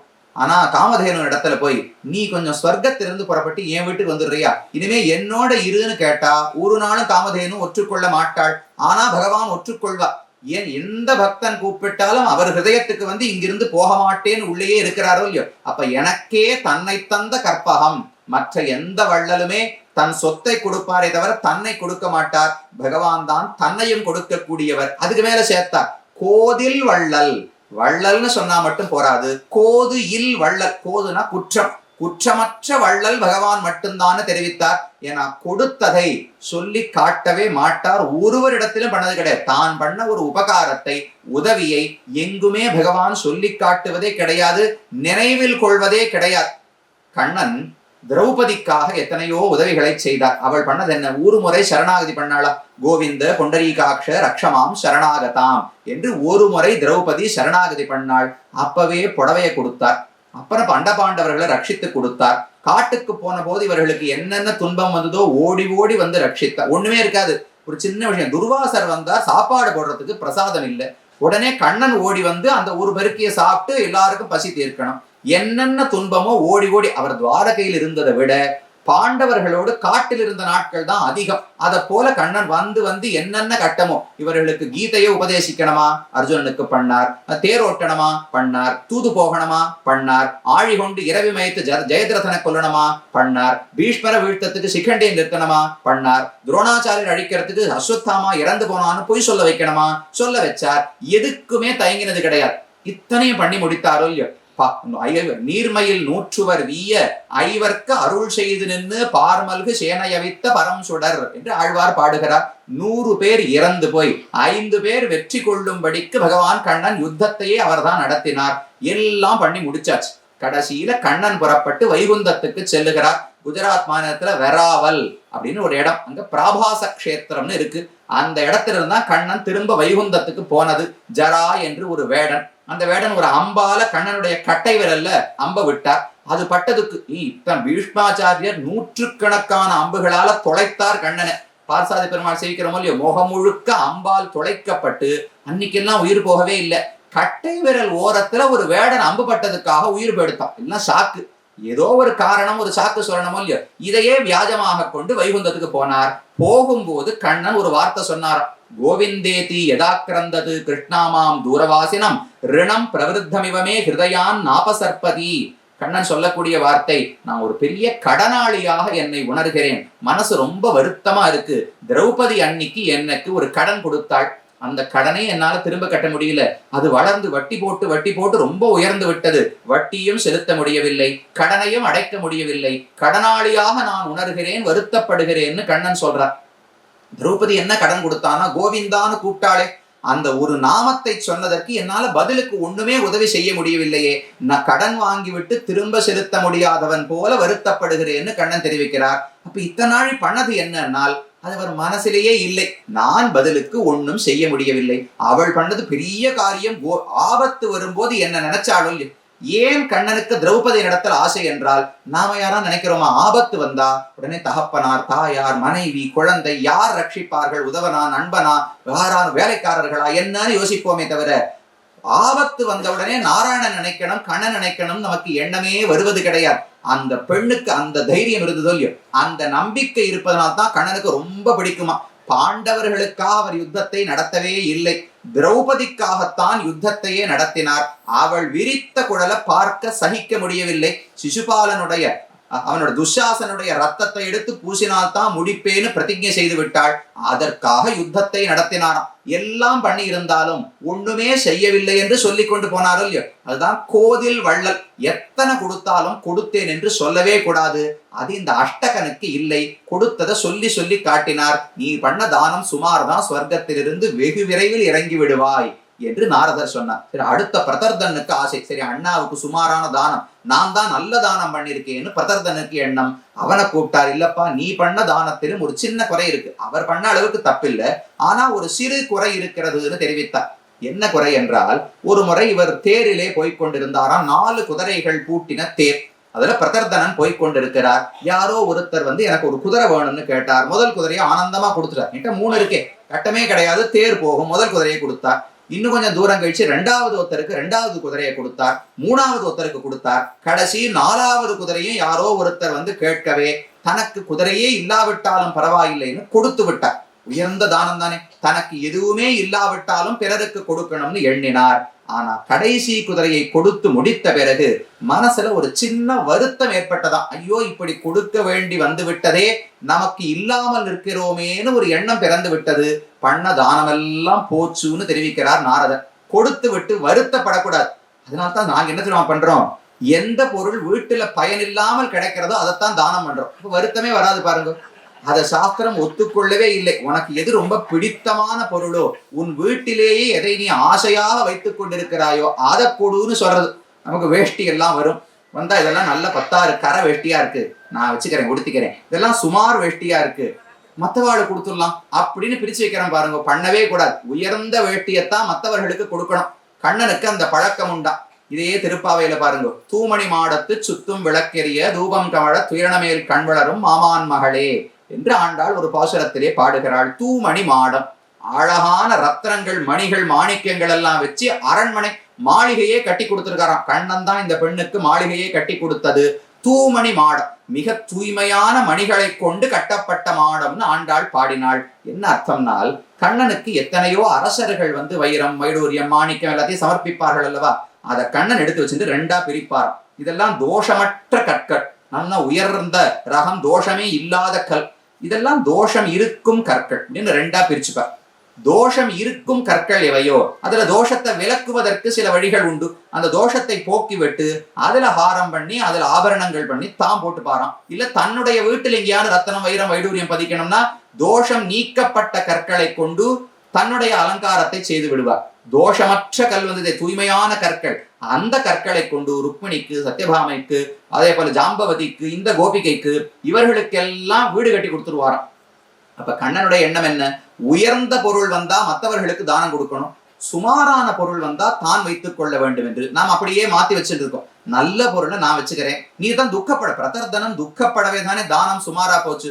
நான் துக்கப்படாமல் இருக்கணும்னால் சுமாரான பொருளை, பயனற்ற பொருளை கொடுத்து விடுகிறோம்னு முடிச்சிருவோம். அப்படி பண்ண முடியாது. உயர்ந்த பொருளைத்தான் கொடுக்கணும், நமக்கு பிடித்த பொருளைத்தான் கொடுக்க வேண்டும். ஆனால் அதை கொடுத்து விட்டு வருத்தமே படக்கூடாது. இதுதான் சிறப்பு, இதுதான் நல்ல செயல்னு நினைக்க வேண்டும். அதை செய்யவில்லை பிரதர்தனன், வருந்தி விட்டார். அதனால அந்த தானமும் சுமார்னு தெரிவித்தார். அடுத்து மூணாவது தம்பி வந்தார். நான் அப்படி எல்லாம் பண்ணதே கிடையாதேன்னா, நீ ரொம்ப மோசம். கொடுக்கிறேன்னு ஒருத்தருக்கு வாக்கு கொடுத்து விட்டு கொடுக்காமல் மறந்து போய் விட்டானா கடைசி தம்பி. அது பெரிய தவறு. அதை பண்ணா என்னென்ன புண்ணியம் சேர்த்து இருக்கிறானோ அதை அனைத்துமே போய்விடும்னு தெரிவிக்கிறார். அபூர்வம் பாவையேது கடைசியில சொல்லும் போது, எச்ச தஸ்ய ஹுதம் கிஞ்சித் தத்தம் வா பரத ரிஷப தபஸ்தப்தம் அதோவாபி சர்வம் தஸ்ய உபஹன்யதே. இவன் வாழ்நாள் முழுக்க என்னென்ன தவம், என்னென்ன யாகம், ஹோமம் பண்ணி புண்ணியத்தை சேர்த்து வச்சிருக்கானோ அது அனைத்துமே வீணாக போய்விடும் ஒருக்கு கொடுக்கிறேன்னு சொல்லிவிட்டு கொடுக்காமல் இருந்தால் என்று பீஷ்மர் தெரிவிக்கிறார். ஏன்னா அவருக்கு ஆசை, ஒரு நம்பிக்கையை கொடுத்துடுறோம் இல்லையோ. நாம் தானம் கொடுக்கிறேன்னு வார்த்தை கொடுத்து விட்டால் அப்ப பெற்றுக்கொள்ள போபவருக்கு ஒரு நம்பிக்கை வந்துடும். இனிமே யார்ட்டையும் கேட்க வேண்டாம், இவர் கொடுக்கிறேன்னு சொல்லிட்டாருன்னு ஒரு ஆசையை கொடுத்து விட்டு நம்ம ஆசை நிறைவேறிவிடும்னு ஒரு நம்பிக்கையை கொடுத்து விட்டு அப்புறம் கொடுக்காமல் இருந்தா அது ரொம்ப பெரிய தவறு. அதனால நீ செய்த தானமும் சுமாரானதுதான். 3 பேருமே ஸ்வர்க்கத்தில் நீண்ட நாள் இருக்க முடியாது என்று நாரதர் தெரிவித்தார். அப்ப கொடுத்ததை சொல்லி காட்டினாலும் தவறு, கொடுத்ததை நினைத்து துக்கப்பட்டாலும் தவறு, கொடுக்கிறேன்னு சொல்லிவிட்டு கொடுக்காமல் போனாலும் தவறு. இது 3 ஜாகிரதையா இருக்கணும். எல்லாமே என் கடமை, இதை கொடுப்பது என் பாக்கியம் நினைக்கணும். தாத்தவ்யம் இது எத்தானம். சரியான ஆளுக்கு சரியான இடத்தில் சரியான தேசத்தில் சரியாக சம்பாதிக்கப்பட்ட பொருளை கொடுக்க வேண்டும். கொடுத்து விட்டு வருத்தமும் படக்கூடாது. அவர்களுக்கு எவ்வளவு வேண்டுமோ அவ்வளவு கொடுக்க வேண்டும். அந்த தானம் தான் சிறந்தது. இது சாத்விக தானம்னு தெரிவித்தார். அடுத்து ராஜசம் 2வது கட்டம் சொன்னார். எத்து பிரத்யுபகாரார்த்தம் பலமுத்திஷ்யவா புனஹா தீயதேச்ச பரிக்ளிஷ்டம் தத்தானம் ராஜசம் ஸ்மிருதம். ராஜச தானம் என்றால், எனக்கு யாரோ ஒருத்தர் முன்னாடியே உதவி பண்ணிருக்கார், அவருக்கு இப்ப தானம் கொடுக்கிறேன். என்கிட்ட இப்ப பணம் வந்தது, அவர் எனக்கு உதவி பண்ணதுக்கு நன்றியோட தானம் கொடுக்கிறேன். நன்றி என்கிற எண்ணத்துல அது நல்லதுதான், ஆனா தானத்துல சேராது, உயர்ந்த தானமாக ஆகாதோ இல்லையோ. உதவி பெற்றதற்காக பதிலுதவியாக செய்கிறேன். இல்ல நாளைக்கு இவருக்கு எனக்கு ஏதோ ஒரு காரியம் இவர் பண்ணி கொடுக்கணும், அதுக்காக இன்னைக்கு தானம் கொடுக்கிறேன். அடிப்படையே சொன்னா லஞ்சம்னு அர்த்தம். நாளைக்கு யாரோ ஒருத்தர் காரியம் பண்ணி கொடுக்கணும், இன்னைக்கு தானம் கொடுத்தேன்னா அதுவும் சுமாரானதுதான். தீயதேச்ச பரிக்ளிஷ்டம். பரிக்ளிஷ்டம்னா அநியாயமாக சம்பாதிக்கப்பட்ட பொருள். நேர்மையான முறையில் சம்பாதிக்காமல் தவறான வழிகளில் செல்வம் ஈட்டி அதை கொண்டு போய் தானம் செய்தேன் என்றால் அது ராஜசமான தானம், உயர்ந்ததாக ஆகாதுன்னு தெரிவித்தார். 3வது அதேச காலே யத்தானம் அபாத்ரேபியஸ்ச தீயதே அசத்கிருதம் அவஜ்ஞாதம் தத் தாமசம் உதாகிருதம். தாமசமான தானம், மிக தாழ்ந்த தானம் எது என்றால் அசத்கிருதம் அவஜ்ஞாதம். ஒரு தானம் கொடுக்கும் போது யாருக்கு கொடுக்கிறோமோ அவருக்கு மரியாதை செலுத்தித்தான் கொடுக்கணும். இது நமக்கு இன்னைக்கு பழக்கத்தில் அவ்வளவாக இல்லை. எந்த இடத்துல போனாலும் சாஸ்திரம் சொல்லும் பொழுது தானம் வாங்குபவர் இப்படி வைத்துக் கொள்ள வேண்டும், தானம் கொடுப்பவர் இப்படி கொடுக்கணும்னு சாஸ்திரம் ஒத்துக்காது. சாஸ்திரத்தின்படிக்கு பெரியோர்கள் சொல்லும்படிக்கு கொடுப்பவர் தான் இப்படி சமர்ப்பிக்கணும். ஒரு பெரியவர் இடத்துல உன்னை கொடுக்குறோம்னு வச்சுங்களேன், நாம எடுத்து இப்படி கொடுக்கவே கூடாது. நாம மொத்தமா தட்டை கொடுக்கணும், அவர் கை மேல இருக்கணும். பெறுபவர் கை மேலே இருக்க வேண்டும், கொடுப்பவர் கை கீழே இருக்க வேண்டும். இப்படித்தான் வாங்கிக்கிறவர் வாங்கிக்கணும். அவர் கை கீழ் இருந்தா நாம சட்டுன்னு அவமரியாதையா கொடுப்போம், வேகமா போடுவோம். இப்படி எல்லாம் பண்ணா அதுல ஒரு அசத்காரம். அவருக்கு சத்காரம் பண்ணாமல் பூஜை செய்யாமல் கொடுத்தாலோ, அவரை அவமரியாதை செய்து கொடுத்தாலோ அந்த தானம் உயர்ந்ததே அல்ல, தாமசம். ஒருவரை துன்புறுத்துவதற்காகவா தானம் கொடுப்பது? அப்படி செய்தால் மிக தாழ்ந்த தானம் என்று கண்ணன் 3ஆக பிரிக்கிறார். அப்ப ராஜசையும் தாமசத்தையும் தவிர்க்க வேண்டும், சாத்விகமான தானத்தை வளர்த்து கொள்ள வேண்டும். அதுக்கு முக்கியம் அந்த எண்ணம், இதை கொடுப்பது என் கடமை. இந்த செல்வம் என்னவோ என்னுடையதா? இந்த உலகத்துல எதுவுமே என்னுடையது கிடையாது. கடைசியில நாம் அடைய வேண்டிய நிலை என்ன? மமதை என்பதே இருக்கக்கூடாது. என்னுடைய பொருள், என்னுடைய வேஷ்டி, என்னுடைய செல்வம்ங்கிற எண்ணமே கிடையாது. எண்ண வேண்டா நும்மதாதும் அவனன்றி மற்றில்லையேன்னு ஆழ்வார் தெரிவிக்கிறார். நீ என்ன சுத்தி சுத்தி வந்தாலும் உலகம் அனைத்துக்கும் ஒரே சுவாமி பரமாத்மாதான். இல்லையே நான் தானே சம்பாதிச்சேன்னால் கடனுக்கு உங்ககிட்ட கொடுத்துருக்க, வச்சு பயன்படுத்தி கொள்ளலாமே தவிர உரிமை, சொத்து உரிமை கிடையாது. அந்த மொத்தம் உன்னுடைய சொத்தாக ஆகாது. நீ இந்த வாழ்க்கையில் வாழ்வதற்காக பகவான் செல்வம் கொடுத்திருக்கிறார், வீடு கொடுத்திருக்கிறார், மனைவி கொடுத்திருக்கிறார்னு வச்சுக்கணும். அவர்களோடு சேர்ந்து தர்மத்தை செய்ய வேண்டுமே தவிர இதெல்லாம் என்னுடைய சொத்துன்னு எதையும் நினைத்துக் கொள்ளவே கூடாது. அந்த எண்ணம் இல்லாவிட்டால் நான் கொடுக்கிறேங்கிற எண்ணம் வராது இல்லையோ. ஒருத்தர் அவமரியாதைப்படுத்தணுங்கிற எண்ணமும் வராது, நான் உயர்ந்தவன் இவர் தாழ்ந்தவன்கிற எண்ணமும் வராது. எல்லாமே பகவானுடைய சொத்து. அதை தன்னுடைய குழந்தைகளுக்கு எல்லாம் பிரிச்சு பகவான் கொடுக்கிறார். அதுல என்கிட்ட கொடுக்க சொல்லியிருக்கார். நேரா அவர் கொடுப்பது சில இடங்களில், என்னிடத்துல செல்வத்தை கொடுத்து பகிர்ந்து கொள்ள சொல்லுவது சில இடங்களில். அதைத்தான் நான் செய்கிறேனே தவிர நானாக இதை சம்பாதிக்கவில்லை என்கிற எண்ணம் நமக்கு இருக்க வேண்டும். இதெல்லாம் ஸ்ரத்தை என்பதை வளர்த்துக் கொள்ளக்கூடிய எண்ணங்கள். அதுக்கு மேல மகாபாரதத்துல ஒரு அழகான கதை சொல்லுகிறார். எவ்வளவு தானம் பண்ணணும்? நமக்கு இடையே 100 ரூபாய் இருந்தா 10 ரூபாய் தானம் கொடுக்கணும். 1000 ரூபாய் இருந்தா 100 ரூபாய் தானம் கொடுக்கலாம். 100 மாடுகள் இருந்தா 10 மாடுகளை கொடுக்கலாம். நமக்கு சக்தி எவ்வளவு இருக்கிறதோ அதற்கு நல்ல விதத்தில் தானம் கொடுக்க வேண்டும். அது உயர உயர சக்தி இல்லாத போதும் ஒருவன் தானம் கொடுக்கிறான் என்றால் அந்த தானத்துக்குத்தான் சிறப்பு அதிகம். எப்பவுமே நிறைய செல்வம் இருக்கும் பொழுது அதுல கொஞ்சம் தானம் செய்வதற்கும், குறைந்த செல்வம் இருக்கும் பொழுது அதில் நிறைய சதவிகிதம் தானம் செய்வதற்கும் வேறுபாடு இருக்கணும் இல்லையா? ஒருத்தர்கிட்ட 100 ரூபாய் இருக்கு, 2 ரூபாய் தானம் கொடுத்தார். ஒருத்தர்கிட்ட 10 ரூபாய் இருக்கு, 2 ரூபாய் தானம் கொடுத்தார்னா கண்டிப்பா 2வது அதிகாரி தானே உயர்ந்தவர். அத ஒரு இடத்துல அழகாக மகாபாரதத்துல காட்டுறார். யுதிஷ்டிரன் அஸ்வமேத யாகம் செய்தார். பெரிய யாகம். ஊர்ல இருந்த அரசர்கள் அனைவரும் வந்து குழுமி இருந்தார்கள். அத போல ஒரு வைபவம் யாருமே பண்ணது கிடையாது. எல்லா தானம் கொடுத்து முடித்து அரசர்கள் எல்லாம் புறப்பட்டு கொண்டிருந்தார்கள். பெரிய ராஜ சபையிலே சக்கரவர்த்தியாக யுதிஷ்டிரன் அமர்ந்திருந்தான். எல்லாம் புஷ்ப மழை. தேவர்கள் எல்லாம் வந்து யுதிஷ்டிரனுக்கு மேலிருந்து பூமழை பொழிந்தார்கள். பதத்சு புஷ்ப வருஷேஷு தர்மராஜஸ்ய மூர்தனி விலா நிஸ்ருத்ய நகுலஹா ருக்மபார்ஸ்வஸ்ததானகஹா. அந்த சமயம் அவர் தலையில புஷ்பம் விழுந்து கொண்டிருக்கும் சமயத்திலேயே பக்கத்துல ஒரு கீரிப்பிள்ளை, அந்த கீரிப்பிள்ளை, நகுலம்னா கீரிப்பிள்ளைன்னு அர்த்தம். அந்த கீரிப்பிள்ளை ஒரு ஏதோ பூமியில ஒரு பொந்து இருந்தது. அந்த பொந்திலிருந்து வெளியில வந்து நேர ராஜசபையில யுதிஷ்டிரனுக்கு முன்னால் நின்று பேசத் தொடங்கியது. எல்லாருக்கும் ஆச்சரியம், என்ன கீரிப்பிள்ளை பேசுறதேன்னு பார்த்தா அது மட்டுமல்ல, உடம்புல ஒரு பாதி முழுக்க தங்கமா இருந்துதான் அந்த கீரிப்பிள்ளைக்கு. இது என்னது, தங்கமயமான பிள்ளையெல்லாம் பார்த்ததே கிடையாது கீரி எல்லாம், இது என்னது, என்ன பேசுகிறதுன்னு யோசித்தார்கள். அப்ப அந்த பிராணி சொல்லித்து, சத்து பிரஸ்தேன கோநாயம் யஜ்ஞஸ்துல்யோ நராதிபாக உஞ்சவருத்தேர் வதான்யஸ்ய குருக்ஷேத்திர நிவாசினஹா. யுதிஷ்டிரா, நீ பண்ண தானம், நீ பண்ண யாகத்தை எல்லாம் நானும் பார்த்தேன். ஒன்னும் தரமே இல்லை, ரொம்ப சுமாரான தானம். நீ பண்ணது தானமே கிடையாது, உயர்ந்ததே கிடையாது. இதை விட பன்மடங்கு உயர்ந்த தானத்தை நான் குருக்ஷேத்திரத்திலே பார்த்திருக்கிறேன் என்று ஒரு வார்த்தை சொல்லித்து. பொதுவா யாரோ ஒருத்தர் தானம் பண்ணான்னு சொன்னா நாமளும் கேட்டுக்கணும்னு நினைப்போம். நீ பண்ணது ஒண்ணுமே இல்லைன்னு சொன்னா தான் நமக்கு ஒரு ஆர்வம் வரும். என்னை விட உயர்ந்தவரா யாரோ ஒருத்தர் பண்ணிருக்காரா, யாருன்னு தெரிஞ்சுக்கணுமோ இல்லையோ. யுதிஷ்டிரன் கேட்டான். அப்போ ஒரு கதையை சொல்ல தொடங்கியது அந்த கீரிப்பிள்ளை. நகுலம் முதல்ல சொல்லித்து, ஒரு உஞ்சவருத்தி எடுக்கக்கூடிய ஒரு குடும்பம், பணங்காசு ஒண்ணுமே கிடையாது. வெளியில போய் அப்படியே ஏதாவது கீழே செதறிய நெற்களை எடுக்கலாம், இல்லை யாரிடத்திலான செல்வத்தை நெல்லை யாச்சனமாகத்தான் பெற வேண்டும். அன்னைக்கு என்ன கிடைத்ததோ அதை கொண்டு சாப்பிட்டு வாழ்ந்து வந்தார்கள். பல நாட்கள் உணவே இருக்காது, ராத்திரி மட்டும்தான் சாப்பிடுவார்களாம். பல நாட்கள் பட்டினியும் கிடந்திருக்கிறார்கள். கணவன், மனைவி, அவருடைய தாயார், தகப்பனார், பிள்ளை, பெண்ணு, மாட்டு பெண் எல்லாரும் அந்த குடும்பத்திலே இருக்கிறார்கள். என்னைக்கு கிடைக்கிறதோ அன்னைக்கு உணவு, இல்லாவிட்டால் இல்லை என்று ஏழ்மையை ஏற்றுக்கொண்டு ரொம்ப வைராக்கியத்தோடு வாழ்ந்து வந்தார்கள். ஒரு நாள் என்னைக்கோ பகவானுடைய அனுகிரகத்தால கொஞ்சம் ஏதோ நெல்லு கிடைத்தது. அதை கொண்டு வந்து அதை மாவாக அரைத்து சாப்பிடலாம் என்று மாவா அரைச்சி எல்லாரும் சாப்பிடுவதற்கு அமர்ந்தார்கள். அந்த சமயம் பார்த்து வாசல்ல ஒருத்தர் கதவை தட்டினார். யாருன்னா இவர்களை பரீட்சை பண்ணணும் இல்லையோ.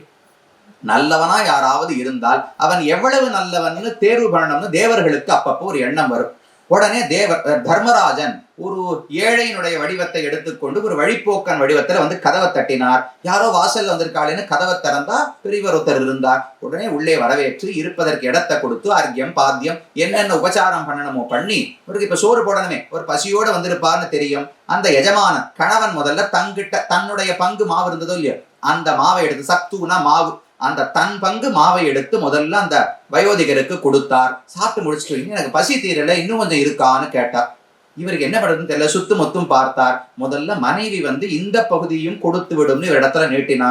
அவர் சொன்னார், அதை எப்படி பண்ண முடியும், உன்னை ரட்சிக்கிறேன்னு சொல்லி கைப்பிடித்திருக்கேன், பாணி கிரகணம் பண்ணி உன்னை ரட்சிப்பதுதான் முதல் கடமை.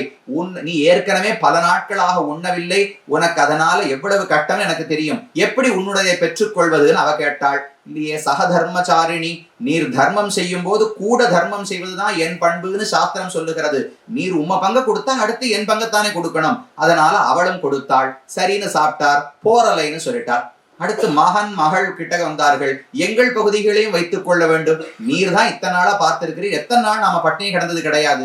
இன்னைக்கு ஒரு நாள் இது வரலன்னு நினைச்சுப்போமே, செல்வம் வந்து அன்னைக்கு ஒரு சாப்பாடு வந்து விட்டோம்னு நினைப்பதை விட வரவில்லை நினைத்துக் கொள்ளலாம் என்று மகனும் மகளும் சொன்னார்கள். அடுத்து மாட்டு பொண்ணு வந்தா என்னோட இதுவும் கொடுக்கிறேன்னு சொன்னா, பெரியவர்கள் வயோதிகர்கள் தாயார் தகப்பனார் வந்து அவர்களோட இதுவும் கொடுத்தார்கள். எல்லாத்தையும் வாங்கி இவருக்கு கொடுத்தா ஒவ்வொரு பகுதியா சாப்பிட்டு முடிச்சுட்டு கடைசியில எல்லாவற்றையும் சாப்பிட்டு முடித்த உடனே போரும் திருப்தி என்று அவர் சொன்னார். இவர்களுக்கு அதுக்கு மேல சாப்பிடறதுக்கு ஒண்ணும் கிடையாது. சரின்னு அவருக்கு மரியாதை செய்து தர்மராஜனை அனுப்பி விட்டார்கள். அதுக்கப்புறம் இவர்கள் உட்காந்து பேசிக் கொண்டிருக்கும் போது என்ன செய்வது, உணவுக்கு ஒண்ணும் கிடையாது, எல்லாரும் உறங்க போனார்கள். அப்ப அந்த போன தர்மராஜன் திரும்ப வந்தார். நீங்க பண்ண தானத்தினால எனக்கு ரொம்ப ஆனந்தம்.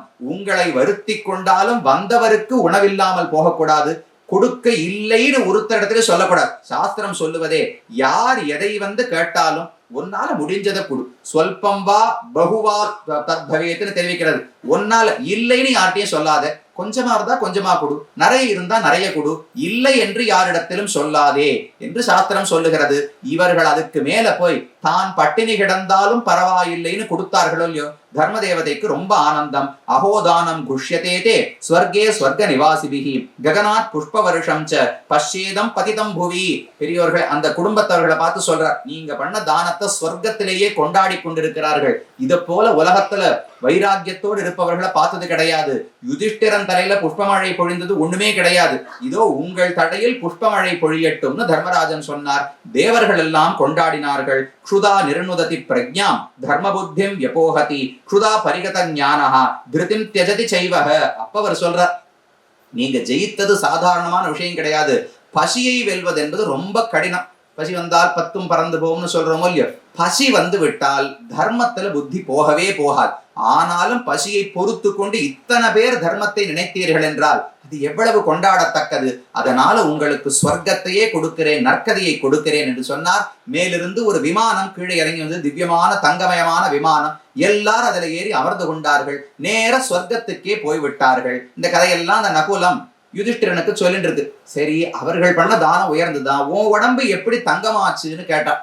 அந்த நகுலம் சொல்லித்து, அவர்கள் புறட்டு போனதுக்கு அப்புறம் நான் வெளியில கொஞ்சம் மாவு கீழே சிந்தி இருந்ததா, அதை சாப்பிடலாம் என்று நான் பொந்திலிருந்து வெளியே வந்து போனேன். போன இடத்துல அப்படியே பூமியில உருளும் பொழுது அந்த மாவு என் உடம்பில் பட்டதா, எங்கெங்கெல்லாம் அந்த மாவு பட்டதோ என் உடம்பு தங்கமயமா எடுத்து, எங்கெல்லாம் படலையோ அங்கெல்லாம் தங்கம் ஆகல.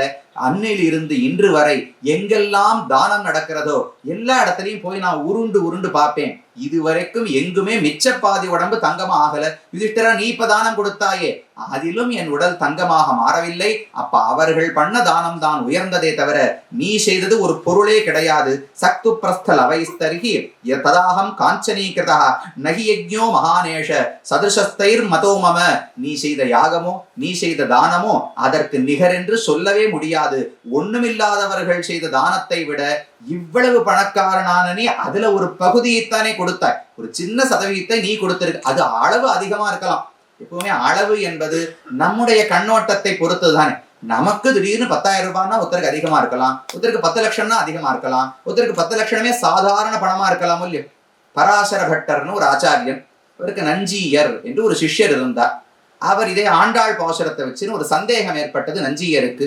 திருமாலிரம் சோழமலை அழகருக்கு 100 தடாவில் வெண்ணெய் வாய் நேர்ந்து பராவி வைத்தேன், 100 தடா நிறைந்த அக்கார் அடிசில் சொன்னேன் என்று ஆண்டாள் நாச்சியார் திருமொழியில பாடுறார். நான் மாலிரம் சோலை நம்பிக்கு அவருக்கு 100 கங்காளத்துல வெண்ணெய் சமர்ப்பிக்கணும், 100 கங்காளங்களில் அக்கார் அடிசில் சமர்ப்பிக்க வேண்டும்.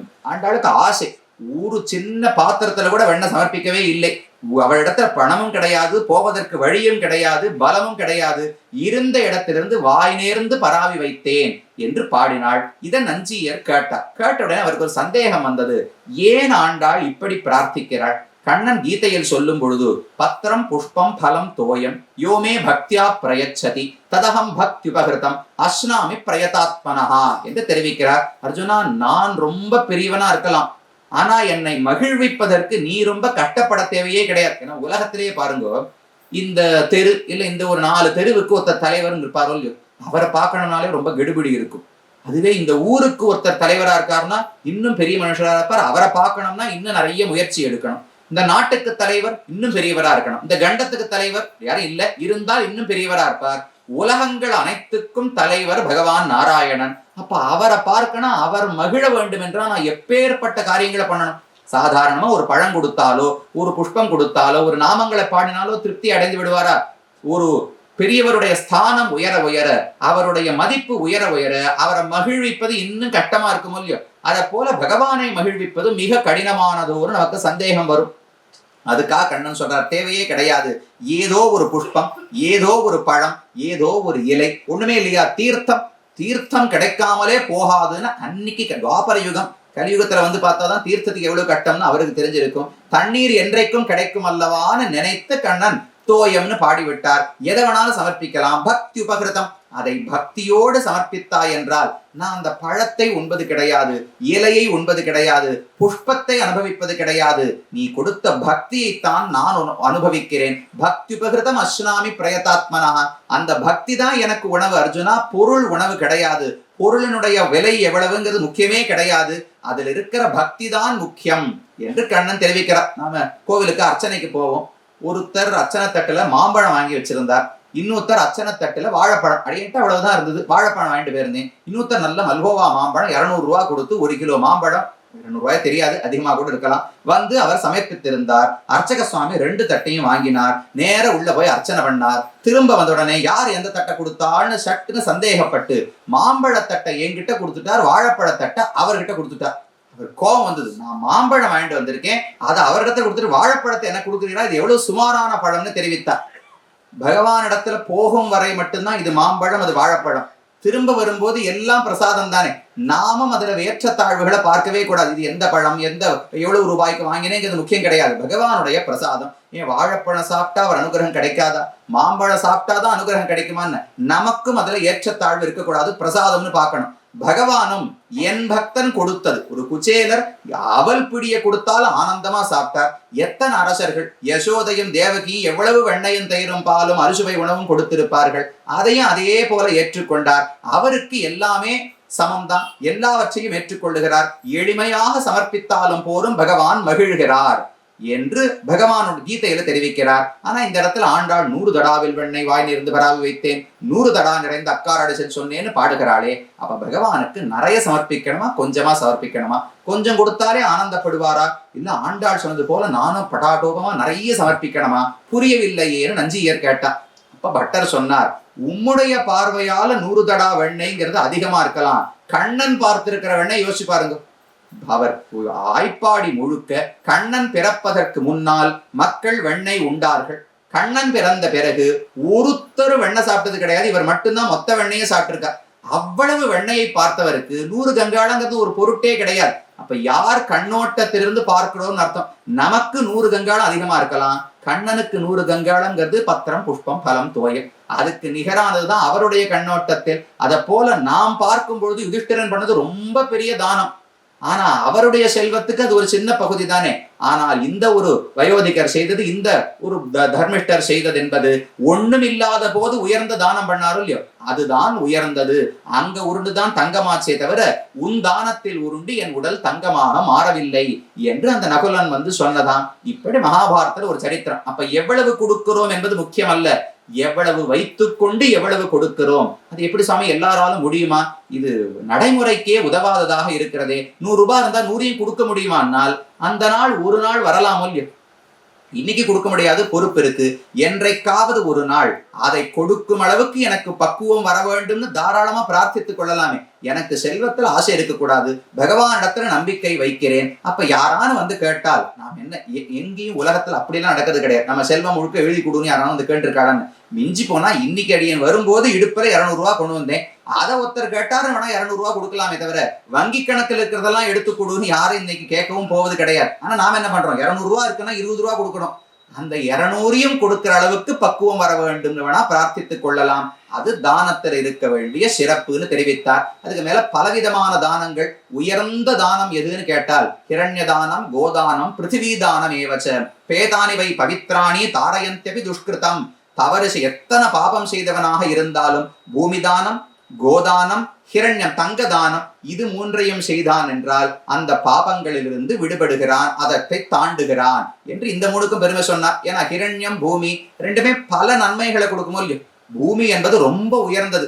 ஏன்னா ஒருத்தனுக்கு நிலம் இருக்குன்னால் பிற்பாடு அதை கொண்டு அவர் எவ்வளவு நாளுக்கு வேணாலும் நன்மை அடையலாம். இன்னைக்கு ஒருத்தருக்கு 10,000 ரூபாயை கொடுக்கறதுக்கும் 10,000 ரூபாய்க்கு சமமா ஒரு நிலத்தை கொடுக்கறதுக்கும் வேறுபாடு இருக்கும் இல்லையோ. நிலத்துல அவர் உழைச்சார்னா அது நின்று பல நாட்களுக்கு நன்மை கொடுக்கும். அதனால பூமி தானம் உயர்ந்ததுன்னு தெரிவிக்கிறார். அதிதானானி சர்வாணி பிருத்திவிதானம் உச்சதே அக்ஷயாஹி அக்ஷயா பூமிஹி தோக்த்ரி காமான் இகோத்தமான். ஒரு பூமி என்பது ஒரு பசுமாட்டை போல தினமும் தினமும் பால் கொடுத்து கொண்டே இருக்கும். ஒரு முறை ஒருத்தருக்கு 10,000 ரூபாய் கொடுக்கறதுக்கும் ஒரு பூமியை கொடுக்கறதுக்கு வித்தியாசம் இருக்கும் இல்லையா. பூமி என்பது பல நாட்களுக்கு அக்ஷயம் குறைவில்லாமல் அவரை பாதுகாக்க போகிறது. அப்ப பூமி தானம் சிறந்தது, ஹிரண்ய தானம் சிறந்தது, அதே போல கோதானம் சிறந்தது என்று இந்த மூணையும் சொன்னார். இதெல்லாம் எங்கேயோ இருக்கே சுவாமி, நாங்க பண்ற மாதிரி ஏதான் உண்டானால் அடுத்தடுத்து ஒவ்வொன்னா சொல்லிட்டே வரார். ஒவ்வொன்னு பித்ருன் தேவான் ரிஷீன் விப்ரான் அதிதீம்ச்ச நராதிபான் யோ நரஹா பிரீணயத்யேதைஹி தஸ்ய புண்ணியபலம் மகது. அடுத்தது அன்னதானம். இதெல்லாம் வஸ்திரதானம் மற்ற உயர்ந்த பூமி தானம் எல்லாம் செய்ய முடியாவிட்டாலும் அன்னதானம் கண்டிப்பாக செய்யலாம். அவரவர்களுக்கு முடிந்த வரையில் தேவர்களுக்கு அன்னம் கொடுக்கணும், பித்ருக்களுக்கு அன்னமிட வேண்டும், வீட்டுக்கு வந்த விருந்தாளிகளுக்கு அன்னமிட வேண்டும், பிராணிகளுக்கு அன்னமிட வேண்டும். இதை போல அனைவருக்கும் அன்னதானம் செய்யலாம். அன்னாத் பவந்தி பூதானின்னு தெரிவிக்கிறார் கண்ணன் கீதையில சொல்லும் போது. அன்னம் இருந்தால் தானே யாருமே வாழ முடியும். உலகத்துக்கு அடிப்படை அன்னம். அந்த அன்னம் இல்லாமல் ஒருவர் துன்பப்படுகிறார் என்றால் பாரதியார் பாடினார், தனி ஒருவனுக்கு உணவில்லை எனில் ஜகத்தினை அழித்திடுவோம். அந்த அளவுக்கு ஒருத்தனும் பசியோடு இருக்க கூடாதுங்கிற எண்ணம் இருக்கணும். அன்னம் பகுகுர்வீத அன்னம் ந நிந்தியாத் என்று உபனிஷத்து சொல்லுகிறது. எல்லாம் தமிழும் சம்ஸ்கிருதமும் ஒரே கருத்துக்களைத்தான் சொல்லுகின்றன. சம்ஸ்கிருதம் சொல்லுது அன்னம் பகுகுர்வீத, நிறைய சமைக்கணும், எதுவுமே வீணா போகக்கூடாது. நாம இன்னைக்கு என்ன பண்றோம் சுவாமி, வீட்டுல இருக்கிறதே 2 பேர், பிள்ளை பொண்ணெல்லாம் வெளிநாட்டுல இருக்கா, 2 பேருக்கு இத்தனோடு ஒரு பாத்திரம் வச்சேன், அதுல சமைச்சாலே மிச்சமாயிடுறது, என்ன பண்றதுன்னு தெரியல, இவ்வளவு பண்ணேன் இவ்வளவு சாப்பிட்டோம் மிச்சம் இல்லை. இதுதான் இன்னைக்கு இருக்கிற நிலை. பண்ணக்கூடாது, நிறைய சமைக்கணும், மிச்சமே இல்லாமல் கொடுத்து முடிக்கணும்னு தெரிகிறது சாஸ்திரம். அந்த அளவுக்கு தானத்துல அன்னதானத்துக்கு பெருமை உண்டு. அடுத்தது ஜலதானம். ஒரு இடத்துல ஒரு கிணறு கட்டினாலோ அந்த இடத்துல ஒரு குளம் வெட்டினாலோ அது பலருக்கும் பயன்பட போகிறது. அது நின்ற புகழை கொடுக்கும். எப்போதும் அந்த கொடுத்தவன் யாரு ஜலதானம் செய்கிறானோ அவன் புகழ் நின்று இருக்குமா. தானத்திலேயே ஒரு பெருமை. யார் வாங்கி கொண்டாரோ அவர் மரணம் அடைந்து விடுவார். ஆனா கொடுத்தவருக்கு மரணமே கிடையாது. அப்படியே தானம் கொடுத்தா எப்பவுமே இருக்கலாமான்னு கேட்காதீங்க. புகழில் என்றைக்குமே அழிவு கிடையாது. கொடுத்தார் என்கிற பெயர் இருக்குமோ இல்லையோ. இன்னைக்கும் வாமனாவதாரத்தை எல்லாரும் என்ன சொல்றா, பெரியாழ்வாருக்கு ரொம்ப வருத்தம். கொண்டான எல்லால் கொடுத்தாரை யார் பழிப்பார்னு பாடுகிறார். வாமனமூர்த்தி எல்லாரும் வைகிறார்களோ, ஏமாத்திட்டார் சுவாமி. சின்ன காலை காட்டி 3 அடி மண்ணு கேட்டா திடீர்னு பெரிய காலால அணந்து ஏமாத்தி விட்டார். எல்லாரும் இவரை ஏமாற்றுக்காரர்னு திட்டுகிறார்களே தவிர கொடுத்தாரை யார் பழிப்பார். மகாபலியை யாருமே வையவில்லையேன்னு ஆழ்வாருக்கு வருத்தம். அவரையே வைய வேண்டும், அவர் என்ன தப்பு பண்ணார், தானம் தானே கொடுத்தார்னால் ஆழ்வாருக்கு பெரிய கோபம். யார் சொத்தை யார் தானம் செய்வது? சொத்தே திருவிக்கிரமனுடையது, பெருமானுக்கு சொந்தம் பூமி அனைத்தும். அதை தன்னுடைய சொத்து நினைச்சதே தப்பு. அதை நான் தானம் வேற கொடுக்கிறேன்னு மகாபலி கொடுத்தால் அவன்தான் பெரிய ஏமாத்துக்காரன். பகவான் ஏமாற்றவே இல்லை, தன் சொத்தை தான் அளந்து பெற்றுக்கொண்டார். தன்னுடையது அல்லாத சொத்தை தன்னுடையது என்று பிரமித்து அதை நாராயணனுக்கு தானம் கொடுக்கிறேன்னு ஒருத்தன் கொடுத்தானே அவனைத்தான் அனைவரும் வைய வேண்டும். ஆனா விட்டு விட்டு கொண்டானையல்லோ பழிக்கிறார்கள்னு தெரிவிக்கிறார். அந்த அளவுக்கு பகவான் அனைவருக்குமாக இந்த ஜலதானம் நின்று அந்த புகழ் இன்னைக்கு இருக்கும் இல்லையா. மகாபலின்னு சொன்னா பகவானுக்கே தானம் கொடுத்தவர்னு வள்ளல்னு புகழ் இருக்கிறது. அந்த தானத்துக்கு பெருமை. கொடுத்தவர் என்றும் அழியாமல் இருந்து விடுகிறார், பெற்றவன் கூட அழிந்து போய் விடுகிறான். அதனால தானத்துக்கு சிறப்பு. அதுக்கு மேல வரிசையா சொல்றார், செருப்பு தானம். ரொம்ப வெயில் கொளுத்தும் பொழுது ஒருத்தர் கட்டப்பட்டு நடந்து வருகிறார் என்றால் அவருக்கு செருப்பு தானம் கொடுத்தால் நமக்கு வாழ்க்கையில எந்த முள்ளுமே வராதாம். நமக்கு எத்தனையோ தடைகள் இருக்குமோ இல்லையோ. செருப்பு என்ன பண்றது, எங்கேயோ முள்ளு இருக்கு, ஒரு செடி குத்துற மாதிரி இருக்குன்னா செருப்பு காலோல மிதிச்சோம்னா அது ஒண்ணுமே பண்ணாதோ இல்லையோ. அதை போல நமக்கு வாழ்க்கையில முன்னேற விடாமல் பல தடைகள் இருக்கும், பல முற்கள் இருக்கும். நீ ஒருத்தனுக்கு செருப்பு தானம் கொடுத்தாய் என்றால் அந்த முள்ளையெல்லாம் நீ அனாயாசமா மிதித்து தாண்டி போய் விடலாம். அந்த முள்ளு உன்னை தடுக்காதுன்னு தெரிவிக்கிறார். யாரெல்லாம் செருப்புக்கு உபானகோ பிரயச்சத்யா பிராமணேபியோ சமாஹிதா மர்ததே கண்டகான் சர்வான் விஷமான் நிஸ்தரத்யபி. எந்த கஷ்டத்தில் இருந்தாலும் வெளிவந்து விடுகிறான், எந்த தடங்கல்கள் இருந்தாலும் அதை மிதித்து தாண்டி விடுகிறான் என்று செருப்பு தானம். அதுக்கு மேல எள்ளு தானம், கோதானம். எள்ளு தானம்னா பித்திருக்களுக்கு திருப்தி, அவர்களுக்காகவே படைக்கப்பட்டது. கோதானத்துக்கு பல சிறப்பு. எல்லா தேவர்களுக்கும் ஒரு யாகம் பண்ணணும், ஹோமம் செய்ய வேண்டும்னாலே பால் இல்லாமல் ஒண்ணுமே பண்ண முடியாது. அடிப்படை தேவர்களுக்கு திருப்தியே கோதானத்தால் தான். இப்படி பலவிதமான தானங்கள் இருக்கின்றன. நமக்கு எதில் ஆசையோ எடுத்துக்கொள்ளலாம், நமக்கு எது முடியுமோ அதை எடுத்துக்கொள்ளலாம். இதை போல பலவிதமான தானங்களை சாஸ்திரங்கள் தெரிவிக்கின்றன. அப்ப எந்த பொருளை கொடுக்கிறோம் என்பதை பொறுத்து வேறு, யாருக்கு கொடுக்கிறோம் என்பதை பொறுத்து வேறு, எந்த எண்ணத்தோடு கொடுக்கிறோம் என்பதை பொறுத்து வேறு, தேசம் காலம் எப்படிப்பட்டது அதை பொறுத்து அதனுடைய பயன் 2 மடங்கு 10 மடங்கு 100 மடங்கு. இந்த காஞ்சிபுரம் இந்த க்ஷேத்திரத்துக்கு சத்தியவிரத க்ஷேத்திரம்னு பேர் சொல்றோமோ இல்லையோ, இந்த க்ஷேத்திரத்தில் எந்த விரதம் எந்த தர்ம காரியத்தை பண்ணாலும் அது சத்தியமாகுமா, உண்மையாக நிறைவேறி அது பல மடங்கு புண்ணியத்தை கொடுக்கும்னு புராணங்கள் தெரிவிக்கின்றன. இதை போல ஆங்காங்கு உயர்ந்த க்ஷேத்திரங்கள் சொல்லப்படுகின்றன. தர்மக்ஷேத்திரே குருக்ஷேத்திரே, குருக்ஷேத்திரமே தர்மத்துக்கான பூமின்னு சொல்லுகிறாரோ இல்லையோ, அதை போல பாரதத்துக்கு ஒரு சிறப்பே. அப்ப என்ன, நாம குருக்ஷேத்திரம் போய் தான் தானம் பண்ணமா நினைக்க வேண்டாம், பக்கத்திலே ஒரு இடம் இருக்கும். பாரதம் முழுக்க புண்ணிய நதிகள் தான், புண்ணிய தீர்த்தங்கள் தான், புண்ணிய கஷேத்திரங்கள் தான். நடுவுல சாலைகளை போட்டு நாம சில இடத்துல வாழுகிறோமே தவிர மக்கள் வாழும் ஊர்களை விட புண்ணிய கஷேத்திரங்கள் தான் அதிகம். புராணங்கள் இதிகாசங்களை தேடி பார்த்தீர்கள் என்றால் நாம இன்னைக்கு போய் வருவது பகவானுக்கு ஒரு 108 திவ்யதேசங்கள்னு வச்சுருக்கோம். அதை தவிர புண்ணிய கஷேத்திரங்கள் புண்ணிய நதிகள்னு ஒரு 30-40 வச்சுருக்கலாம். புஸ்தகத்தில் இருக்கிறது ஆயிரக்கணக்கான தீர்த்தங்கள். ஒரு ஊருக்கு போனேன்னா, ஊரு ஸ்ரீரங்கம் இருக்கா, ஸ்ரீரங்கத்தை சுத்தி 8 தீர்த்தங்கள் இருக்கின்றன. ஒவ்வொன்றுத்துக்கும் கதை இருக்கு, ஒவ்வொன்றுத்துக்கும் பகவான் எப்படி வந்தார்னு இருக்கு, ஒவ்வொன்றுத்துக்கும் ஒரு திருநாமத்தை சொல்லி கொண்டு குளிக்கணுமா. கேசவ நாராயண மாதவ கோவிந்தன்னு திருநாமங்கள் பகவானுக்கு இருக்கே, ஒவ்வொன்றுத்துக்கும் புராணத்துல கதை இருக்கு. அஸ்வதீர்த்தம்னா என்ன, இந்த தீர்த்தம்னா என்ன, இதை போல எங்கு சுத்தி பார்த்தாலும் பாரதத்தில் இப்படித்தான் அமைக்கப்பட்டுள்ளது. ஏன்னா அவர் திருவடி ஒவ்வொரு இடத்திலும் பட்டு இருக்கிறது. தன் திருவடியால பூமி அனைத்தையும் அளந்தது மட்டுமல்ல, நடந்து நடந்து ராமனாகவும் கண்ணனாகவும் வாழ்ந்திருக்கிறாரோ இல்லையோ, அதனால இந்த பூமிக்கு ஏற்றம். அவனவனுக்கு எல்லாரும் கங்கையில குளிக்கணும்னு சொன்னா முடியுமா, பக்கத்துல காவேரி இருக்கிறாள். எல்லாரும் குருக்ஷேத்திரத்துக்கு போகணும்னா முடியுமா, பக்கத்துல புண்ணிய நதி இருக்கிறது. அப்படி இந்த பூமியை அமைத்து இந்த தர்மத்தை இன்று வரை ரட்சிக்கிறார். தர்ம சம்ஸ்தாபனார்த்தாய சம்பவாமி யுகே யுகேன்னு சொல்றாரே, அந்த தர்மத்தை நிலைநாட்டுவதற்கு பகவான் இத்தனை ஏற்பாடுகளை பண்ணி, நீ இனிமே கடைசி ஒரு பகுதி, அவர் ஒரு சக்கரத்தை சுத்தணும், 90-99% வேலையை அவர் பண்ணி வச்சுட்டார். பூமியை ஏற்படுத்தி அதுல புண்ணிய கஷேத்திரங்களை ஏற்படுத்தி என்னென்ன தானம் பண்ணலாம்னு புத்தகத்துல எழுதி வைத்து அதுக்கு வேண்டிய பொருட்களை எல்லாம் சிருஷ்டித்து வைத்து விட்டார். நாம பண்ண வேண்டியது அந்த பொருளை எடுத்து இப்படி கொடுக்கணும். அதை கொடுக்கறதுக்கு மனசு வராம இவ்வளவு நாள் சுத்தி கொண்டிருக்கிறோம். அதை கொண்டு பண்ணோம்னால் பகவானுடைய மனோரதம், அவர் ஆசைப்பட்டது நிறைவேறும். அதுல நாம ஒரு பங்கை ஆற்றினோம்னு பகவான் ஆனந்தப்பட போகிறார். அதனால தானத்தை இயன்றவரை செய்ய வேண்டும். எந்த விதமா நேரடியாக போய் செய்ய வேண்டும். சரியான எண்ணம். எங்கேயோ யாரோ தானம் கொடுக்கறதுக்கு நாம பணம் மட்டும் கொடுத்தோம்னால் அவர் சாத்விகமா கொடுத்தாரா, ராஜசமா கொடுத்தாரா, தாமசமா கொடுத்தாரா நமக்கு தெரியாது. நியாயமா சம்பாதிக்கப்பட்டதை கொடுத்தாரா இல்லையா நமக்கு தெரியாது. என்ன பொருளை கொடுத்தார், சுமாரான பொருளை வாங்கி கொடுத்துட்டாரா, உயர்ந்த தர பொருளை கொடுத்தாரா தெரியாது. இதெல்லாம் பார்க்கணும்னா நாம தான் நேரடியாக போய் பொருளை வாங்கி கொடுக்க வேண்டும். அதை செய்தால்தான் தர்மம் ஓங்கும். அதை செய்தால்தான் நமக்கு பகவத் அனுகிரகம் கிடைக்குமே தவிர வெறுமை யாரோ ஒருத்தர் செய்வதற்கு வழி வகுத்தால் மட்டும் போராது.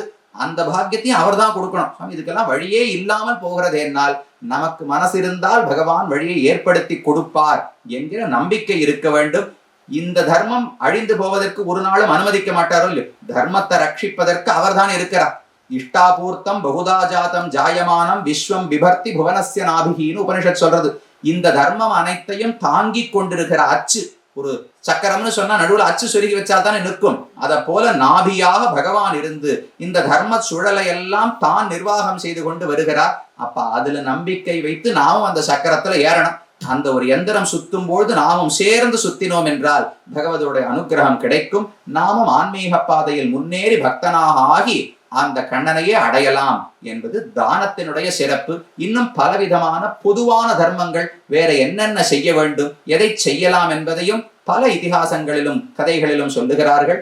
என்ன அர்த்தம் என்பதை நாளை அனுபவிக்கலாம். அனைவரும் 6:30 மணிக்கு வந்து சேர வேண்டும் என்று பிரார்த்தித்துக் கொள்ளுகிறேன். தற்போது அமைகிறேன். பிருந்தாரண்ய நிவாசாய பலராமானுஜாய ச ருக்மிணி பிராணநாதாய பார்த்தசூதாய மங்களம். ஸ்ரீமத்தி விட்டு சித்தார்ய மனோநந்தன ஹேதவே நந்தநந்தன சுந்தரியை கோதாயை நித்தியமங்கலம்.